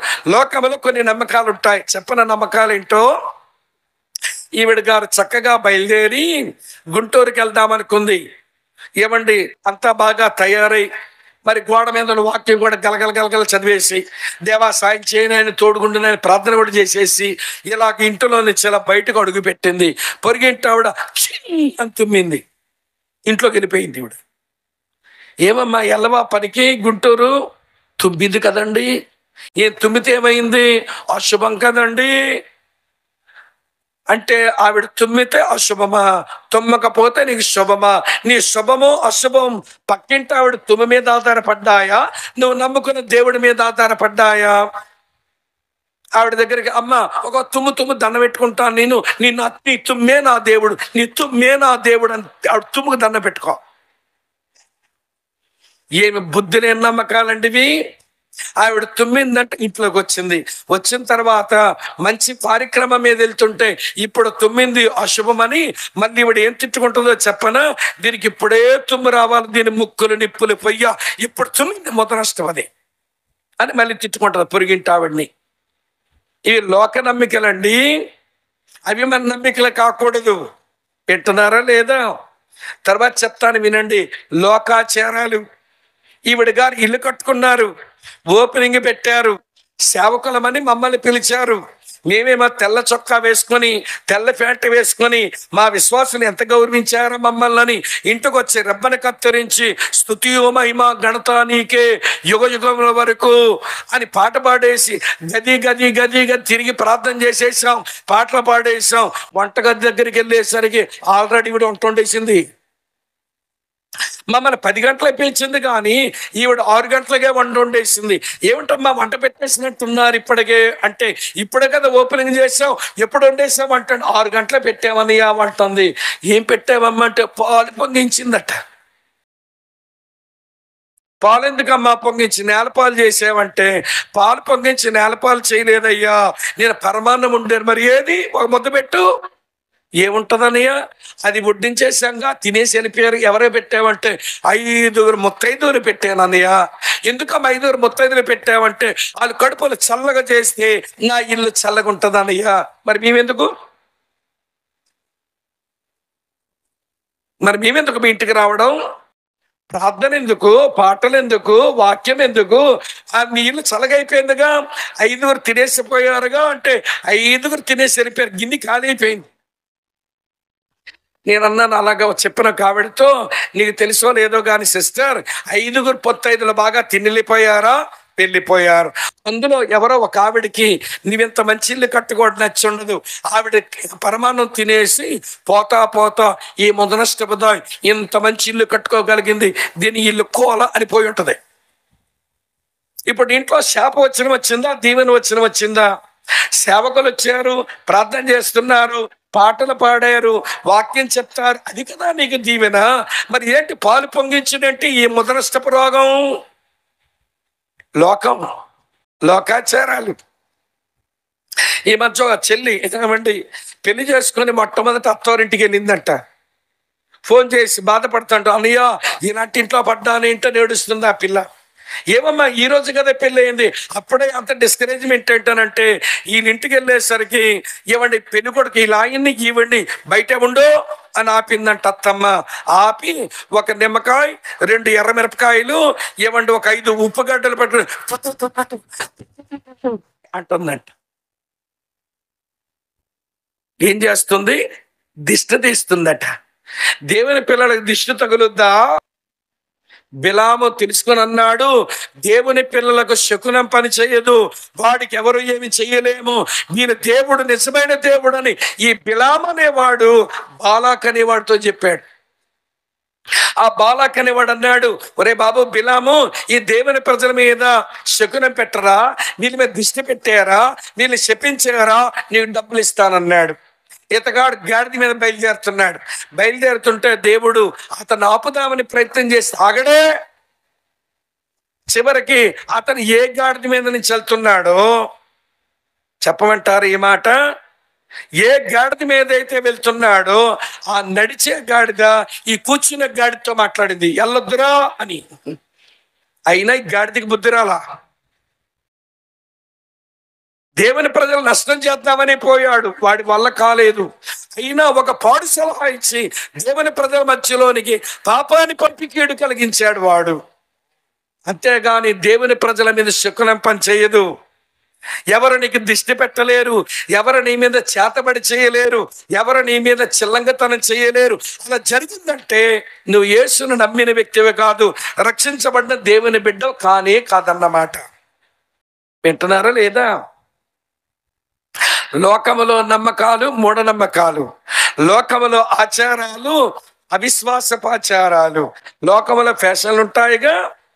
ఆ లోకములో ఫ్యాషన్లు తెచ్చిపెట్టుకుంటున్నారు ఈ రోజున మన వాళ్ళు. ఈ పిల్ల మంచిగా జుత్తుంది, తలదూకని మంచిగా ఉండొచ్చుగా. ఫ్యాషన్, లోకంలో ఫ్యాషన్ ముందుకు లాగేసుకుంటుంది పప్పి కుక్క. పోనీ మా బొట్టోడు బట్టతలైనోడు ముందు పీక్కున్నాడంటే అర్థం ఉంది. మీకే వచ్చిందమ్మా మైదా రోగం, ముందు పీక్కుంటుంది. ఏంటమ్మా రింగులు తిప్పుతుంది, రింగులు రాని ముందుకు జుట్టు పీక్కొని రింగులు తిప్పుతా ఉంది. ఏంటి ఫ్యాషన్? లోకం. మీరు చాలా మంచి వాళ్ళు పల్లెటూళ్ళు ఉన్నారు కాబట్టి, ఇదే మా విశాఖపట్నంలో అయితే మీటింగ్కి వచ్చిన మా చెల్లెళ్ళు అక్కల మూతలు చూస్తే మాకు బోటర్లు ఉంటాయి, బండకోతలు ఉంటాయి. ఆ బండకోతలు వెనకాల 2 ఎర్రగా ఉంటుంది. ఈ బండకోతలు ముడ్డిలాగా వీళ్ళు పెదాలు ఎర్రగా చేసుకుంటారండి. ఏమిటంటే లోకంలో ఫ్యాషన్. ఎవరిని సేవిస్తున్నావు నువ్వు? లోకాన్ని సేవిస్తున్నావు, అందుకే లోక మర్యాదలు అబ్బాయి. లోకాన్ని సేవిస్తున్నావు, అందుకే లోకాచారాలు అబ్బాయి. నువ్వు లోకాన్ని సేవిస్తున్నావు, అందుకే లోక నమ్మికలు నీకు అబ్బాయి. నువ్వు దేవుని సేవించవలసిన మనిషివి. ఈ లోకాన్ని సేవించుకుని బ్రతికితే ఎట్లా? దుర్మార్గుడు గనుక లోకాన్ని సేవిస్తున్నావు, దుర్మార్గురాలు గనుక లోకాన్ని సేవిస్తున్నావు. నీవు నీతి గలవాడవైతే దేవుణ్ణి సేవించదు. ఇప్పుడు దేవుడు 2 గుంపులు పెట్టాడు. ఈ గుంపు పేరు నీతి గలవారి గుంపు, దేవుని సేవించువా ఇదొక గుంపు. ఈ గుంపు దుర్మార్గుల గుంపు, దేవుని సేవించిన వారి గుంపు ఇది ఒక గుంపు. ఏ గుంపులు ఉంటావో నీ ఇష్టమే. ఇందులో ఎవడు బలవంతం ఉండదు, దేవుడు బలవంతం పెట్టాడు. ఆలోచించుకోమని అవకాశం ఇచ్చేవాడే తప్ప ఈయన బలవంతం పెట్టే దేవుడైతే ముమ్మాటికి కాదు, 100% కాదు. సరే, 2 గుంపులు చెప్పేసానుగా, ఇప్పుడు 2 గమ్యాలు చెప్తాను రండి. ఏమిటి 2 గమ్యాలు? నీతి గలవారి గమ్యం, దేవుని సేవించే వారి గమ్యం. మలాకి గ్రంథం 4వ అధ్యాయం 2వ వచనం చూడండి. ఏమిటండి వీళ్ళ గమ్యం? మలాకి గ్రంథం 4వ అధ్యాయం 2వ వచనం ఇలా ఉంది. అయితే నా నామమందు భయభక్తులు గలవారకు మీకు నీతి సూర్యుడు ఉదయించును. మీ గమ్యం ఏంటో తెలుసా? మీ కొరకు నీతి సూర్యుడు ఉదయిస్తాడు. 2000 సంవత్సరాల కిందట బెత్లెహేములో ఉదయించిన ఆ దేవుడు, నీతి సూర్యుడు, కలువరి కొండ మీద నీ సమస్త పాపాన్ని, నీ సమస్త శాపాన్ని, దానికి రావలసిన శిక్షను తన మీద వేసుకొని ఘోరమైన శిలువ మరణం పొంది 3వ దినము తిరిగి లేచి ఆయన వెళ్ళిపోయాడు. బెత్లెహేములో ఉదయించిన వాడు గొల్గొతాలో అస్తమించాడు. అస్తమించిన వాడు పోతన్నాడు, మీ హృదయాలు కలవరపడనీయకండి, నా తండ్రి యందు విశ్వాసం ఉంచారు, నా యందు విశ్వాసం ఉంచండి, మీకు స్థలం సిద్ధపరచరా, వెళ్తున్నా స్థలం సిద్ధపరిచేందుకు మళ్ళీ వచ్చి తీసుకెళ్తాను అన్నాడు. మళ్ళీ ఉదయిస్తానన్నాడు నీతి సూర్యుడు.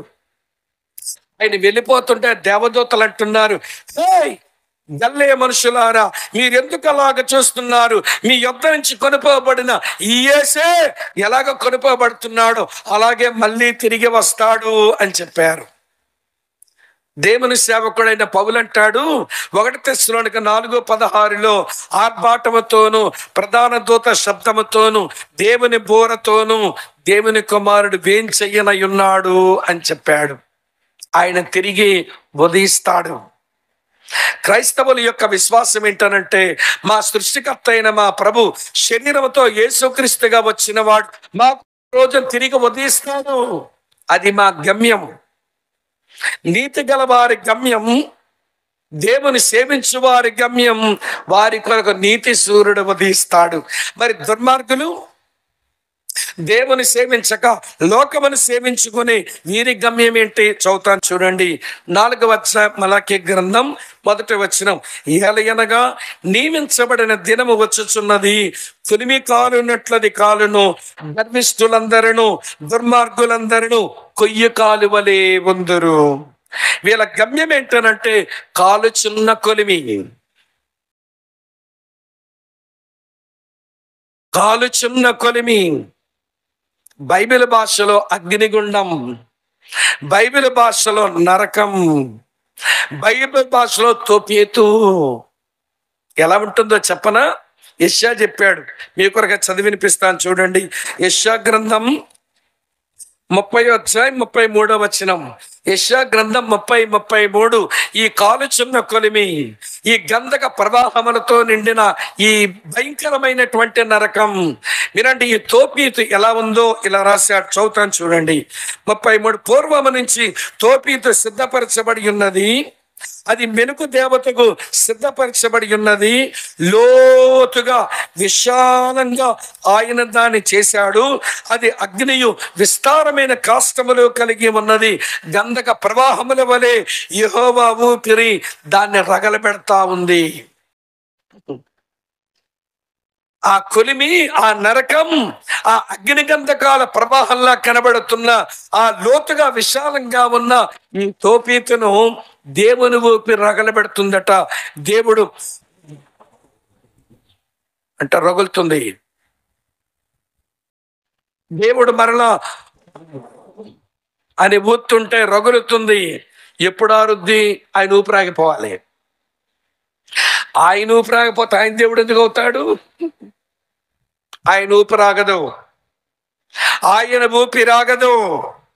అందుకే అగ్ని ఆరదు, అందులో పడే పురుగు చావదు అన్నాడు. అది యుగయుగాలు ఆ కాష్టం, యుగయుగాలు ఆ గంధక ప్రవాహముల లోతైన విశాలమైన గొయ్యి, ఆ నరకం యుగయుగాలు మండుద్ది.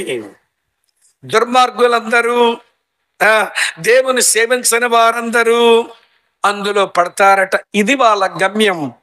ఇప్పుడు 2 గమ్యాలు మీ ముందు ఉన్నాయి. నీతి సూర్యుడు ఉదయిస్తాడు, ఇది మీ గమ్యమా?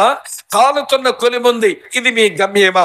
ఏ గమ్యాన్ని చేరతావో చేరొచ్చు, ఇందులో ఎవరు నేను బలవంతం పెట్టరు. చివరగా మరో మాట చెప్పి ముగించేస్తాను, వీళ్ళ యొక్క గతులు చెప్పి ముగిస్తాను. ఆయన చెప్పాడుగా ఫైనల్ మెసేజ్లో, 2 గుంపులు, 2 గమ్యాలు, 2 గతులు.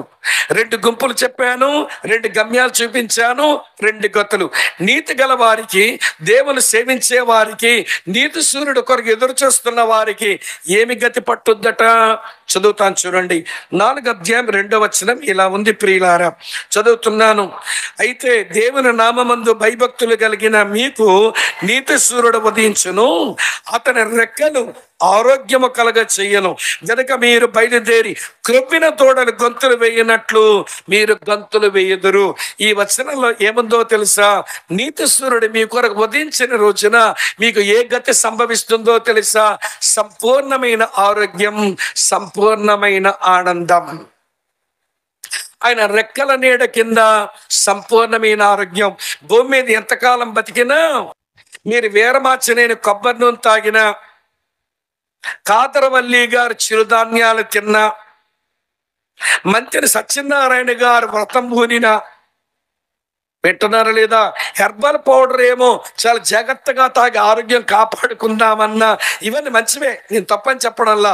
ఆరోగ్యం కొరకు అవన్నీ మీరు చెయ్యండి. కానీ భూమి మీద అయితే మీకు పరిపూర్ణమైన ఆరోగ్యం తాతరవల్లి అంకులు ఇవ్వలేడు, మంత్రి సత్యనారాయణ గారు ఇవ్వలేరు, వీరమాచినేని గారు ఇవ్వలేరు, చివరికేమో ఏవడి హెర్బల్ పౌడర్లు ఇవ్వలేవు. నల్లగున్నవన్నీ చెప్పరు మీరు ఇప్పుడు. నల్లగన్నవన్నీ ఏమవుతాయి చెప్పరేమమ్మా, ఓ రోజు తెల్లబడిపోతాయి. కళ్ళుకున్న దృష్టి పోయి ఎట్లట్లా చూసుకోవాల్సి వస్తుంది, దృష్టి మాంద్యం వస్తుంది. తిరగట్రాలు ఉన్నాయే లోపల, తెల తిప్పేస్తున్నావు. అన్నం పెడతావు, తిరగట్రాలు వాడతావు. మాంసం పెడతావు, తిరగట్రాలు వాడేస్తావు. ఏమండి కూరగాయలు పెడతావు, తిరగట్రాలు వాడిస్తావు. తిరగట్రాలు ఇరిగిపోతాయి, ఊడిపోతాయి, అంటే పళ్ళు ఊడుతాయి అన్నమాట. ఎప్పుడైతే తిరగట్రాలు ఊడిపోయినాయో, పళ్ళు ఊడిపోయాయి, అప్పుడు నువ్వు ఎలా మాట్లాడో తెలుసా? ఇది నీ మాటలు. ఎవడికి అర్థం కాదు, గాలి వస్తుంది. పళ్ళుంటే కదా సరైన ప్రొనౌన్సియేషన్ రావడానికి. నీకు పళ్ళు ఉడతాయి, వింటున్నారా లేదా? తర్వాత మెడకాయ నొప్పి అయినా వచ్చుద్ది, కాలు పీకలైనా వచ్చుద్ది, ఇలాంటి క్రీడ మోకాలు నొప్పులైనా వస్తాయి. ఎందుకంటే మట్టిగా పోయే శరీరం ఇది మట్టికి వెళ్ళడానికి సిద్ధమవుతుంటే ఏదో ఒక జబ్బు భూమి మీద వస్తూనే ఉంటది. భూమి మీద నీకు సంపూర్ణమైన ఆరోగ్యం దొరకదు. నీవెంత జాగ్రత్తగా ఉన్నా, ఎన్ని ఎక్సర్సైజ్ చేసినా, ఎవరి దగ్గరే పోయినా, నీకు సంపూర్ణమైన ఆరోగ్యం ఈ భూమి మీద దుర్లభం. మరి ఎక్కడుంది? నాకు ఒంట్లో బాగులేదు అనే మాట నీ నోట్లోంచి రాని రోజు ఒకటి వస్తుందట. చూపిస్తాను చూడండి, బాగుంటుంది మాట. యెషయా గ్రంథం ముగింపుకు వచ్చేస్తున్నా. యెషయా గ్రంథం చదువుతున్నాను చూడండి ప్రియులారా, ఇలా రాసి ఉంది. యెషయా గ్రంథం 33వ అధ్యాయం 24వ వచనం. యెషయా గ్రంథం 33:24. నాకు ఒంట్లో లేదా దేహములో బాగులేదని అందులో నివసించేవాడు ఎవడు అనడు, దానిలో నివసించు జనుల దోషం పరిహరించబడును అని రాసి ఉంది. నీతి సూర్యుడు వచ్చిన రోజున, ఆయన రాజ్యంలోకి నేను తెచ్చిన రోజున నాకు ఒంట్లో బాగులేదు అనే మాట నీ దగ్గర ఉండదు. ఆయన రెక్కల నీడ కింద నీకు సంపూర్ణమైన ఆరోగ్యం. ఎప్పుడైతే సంపూర్ణమైన ఆరోగ్యం వచ్చిందో సంపూర్ణమైన ఆనందం వచ్చింది. భూమి మీద కూడా ఏ మనిషికి సంపూర్ణమైన ఆనందం ఉండదండి. ఉన్నతమైన స్థలములో కూర్చొని దేశాన్ని పాలిస్తున్నాడు, రాష్ట్రాన్ని పాలిస్తున్నాడు, చాలా పెద్ద అయినా సంపూర్ణమైన ఆనందంతో ఉంటాడు అనుకుంటున్నారేమో. రోడ్డు మీద అడుక్కునేవాడైనా సంపూర్ణ ఆనందంగా పడుకోగలుగుతాడేమో, కానీ ఈ పొలిటీషియన్స్కి సంతోషం ఉండదు, సంపూర్ణమైన ఆనందం రాదు. కోట్లకు పడగలెత్తిన అంబానీలైనా, ఆదానీలైనా, టాటాలైనా, బిర్లాలైనా, చివరిగా ప్రపంచంలో ధనవంతుడైనా, వినండి ప్రియులారా, ఎవడైనా వాడికి సంపూర్ణమైన ఆనందం దొరకదు. భూమి మీద సంపూర్ణమైన ఆనందం ఎవడికి లభ్యం కాదు. సృష్టికర్త అయిన దేవుడు తన రాజ్యముతో వచ్చినప్పుడు ఆ రాజ్యములోనికి తన నమ్మిన మనుషులను, తన దగ్గర పాపక్షమాపణ పొందిన మనుషులను, నీతిమంతులుగా చేయబడిన మనుషులను తన రాజ్యములోకి తీసుకుని రాగానే వారు సంపూర్ణమైన ఆరోగ్యంతో పాటు సంపూర్ణమైన ఆనందం అనుభవిస్తారు. ఇది గతి. ఈ గతి కావాలా? ఏంటి గతి? నీతి గలవారై, దేవుని సేవించువారై, నీతి సూర్యుడు కొరకు ఆ గమ్యానికి ప్రయాణం చేస్తూ సంపూర్ణమైన ఆరోగ్యం, సంపూర్ణమైన ఆనందం పోయే గతికొస్తారా? ఇదొక లైన్. ఈ లైన్లోకి రాలేదనుకో, దుర్మార్గులు ఉన్నారు, దేవుని సేవించిన వారు ఉన్నారు, వారు కాలుతున్న కొలిం వైపు వెళ్తున్నారు. మరి వాళ్ళకేం గతి వస్తుందట చెప్పి ముగించేస్తాం. మలాకి 4:1 రాసి ఉంది, ఏలయనగా నియమించబడే దినము వచ్చుచున్నది, కొలిమి కాలునట్లు కాలును, గర్విష్ఠులందరూ దుర్మార్గులందరూ కొయ్యి కాలు వలె ముందురు, వాళ్ళలో ఒకరికి వేరైనా ఉండదు, చిగురైనా లేకుండా వాళ్ళు కాల్చివేయబడతారట. వాళ్ళకి వేరు లేదు, చెప్పండి, మాట్లాడరేమమ్మా, చిగురు లేదు.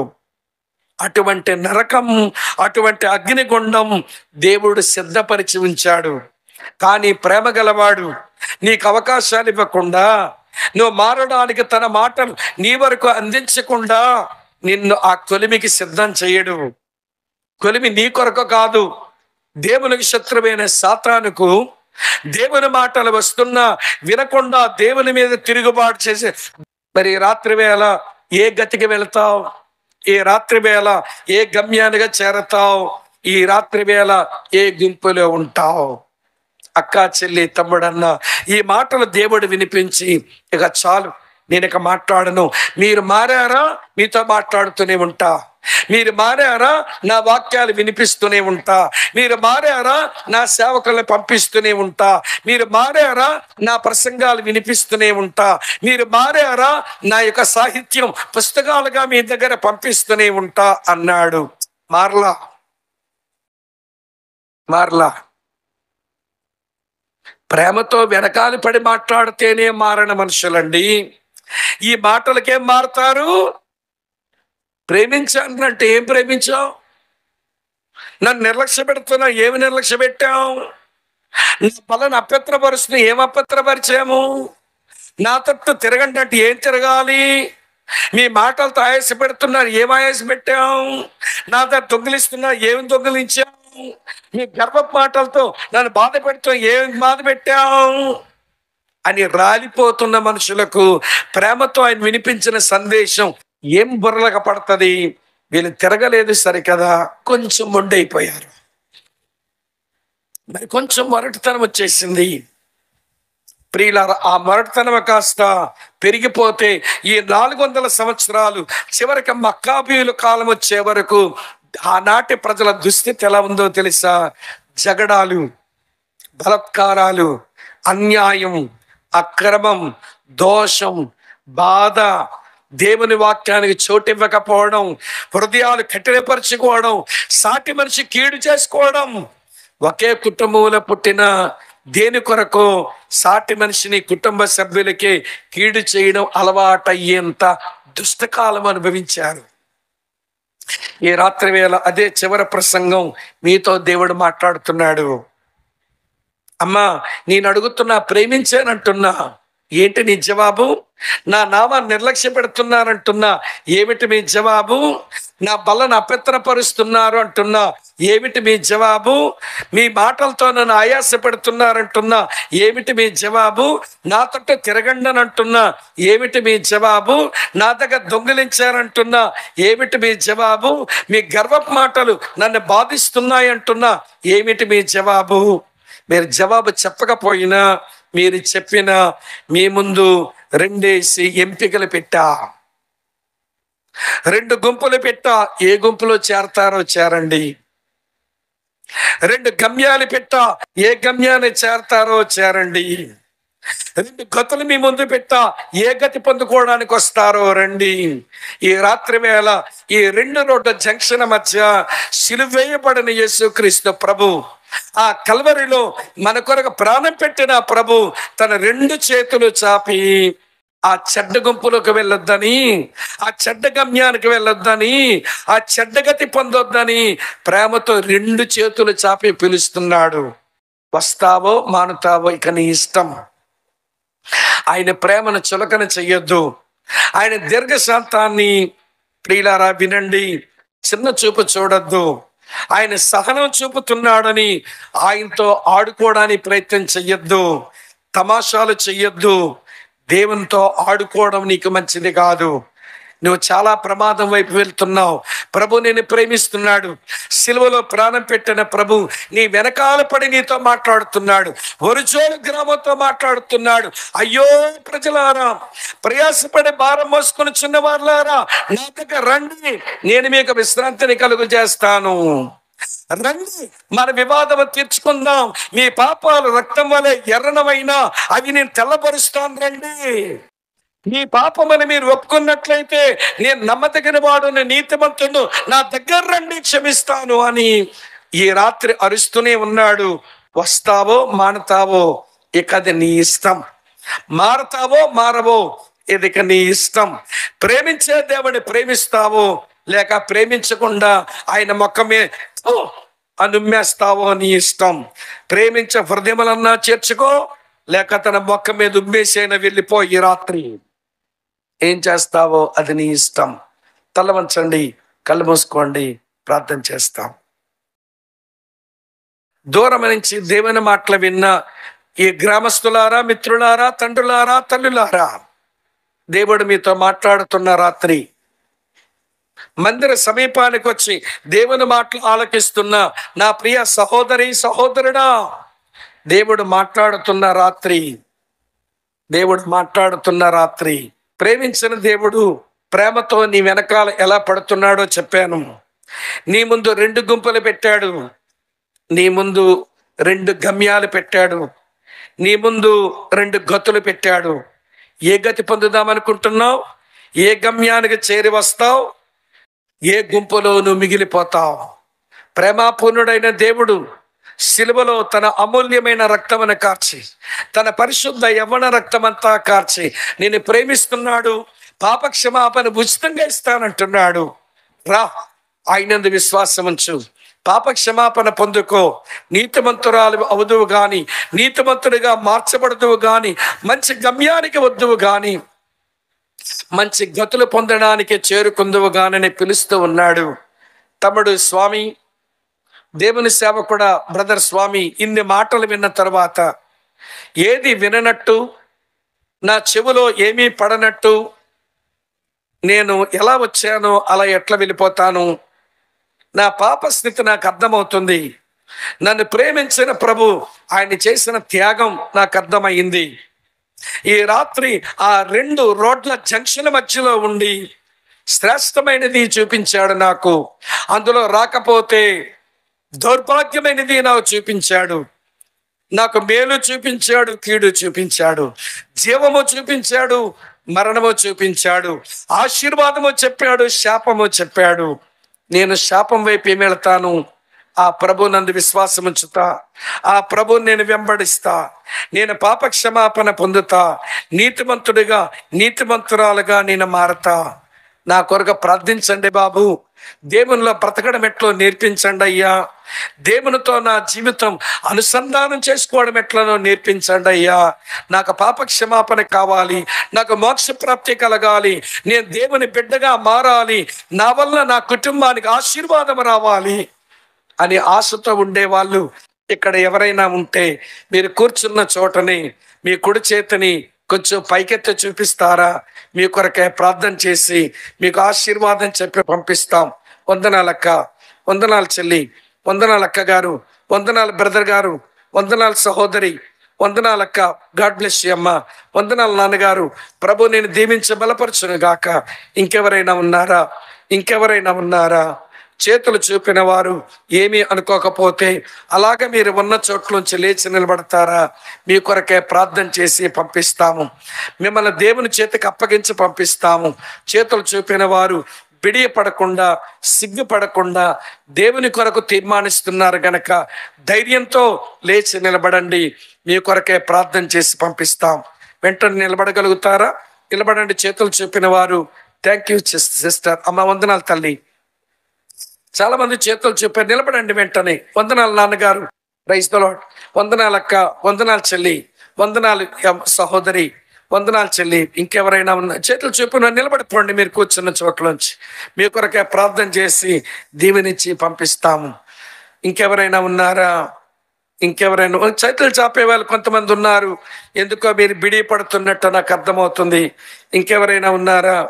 చేతులు చూపిన వారు వందనాలు తమ్ముడు, వందనాలు తమ్ముడు, వందనాలు సహోదరి, వందనాలు అక్క. ఎవరి వైపు చూడకండి, కళ్ళు మూసుకోండి, ప్రార్థన చేసుకుందాం. ఏ ఆశలే లేని నాదు బ్రతుకును నీ కృపతో నింపితివి. నీవు చూపిన ప్రేమను పాడగా పదములు సరిపోవు తండ్రి. నీవు చూపిన ప్రేమను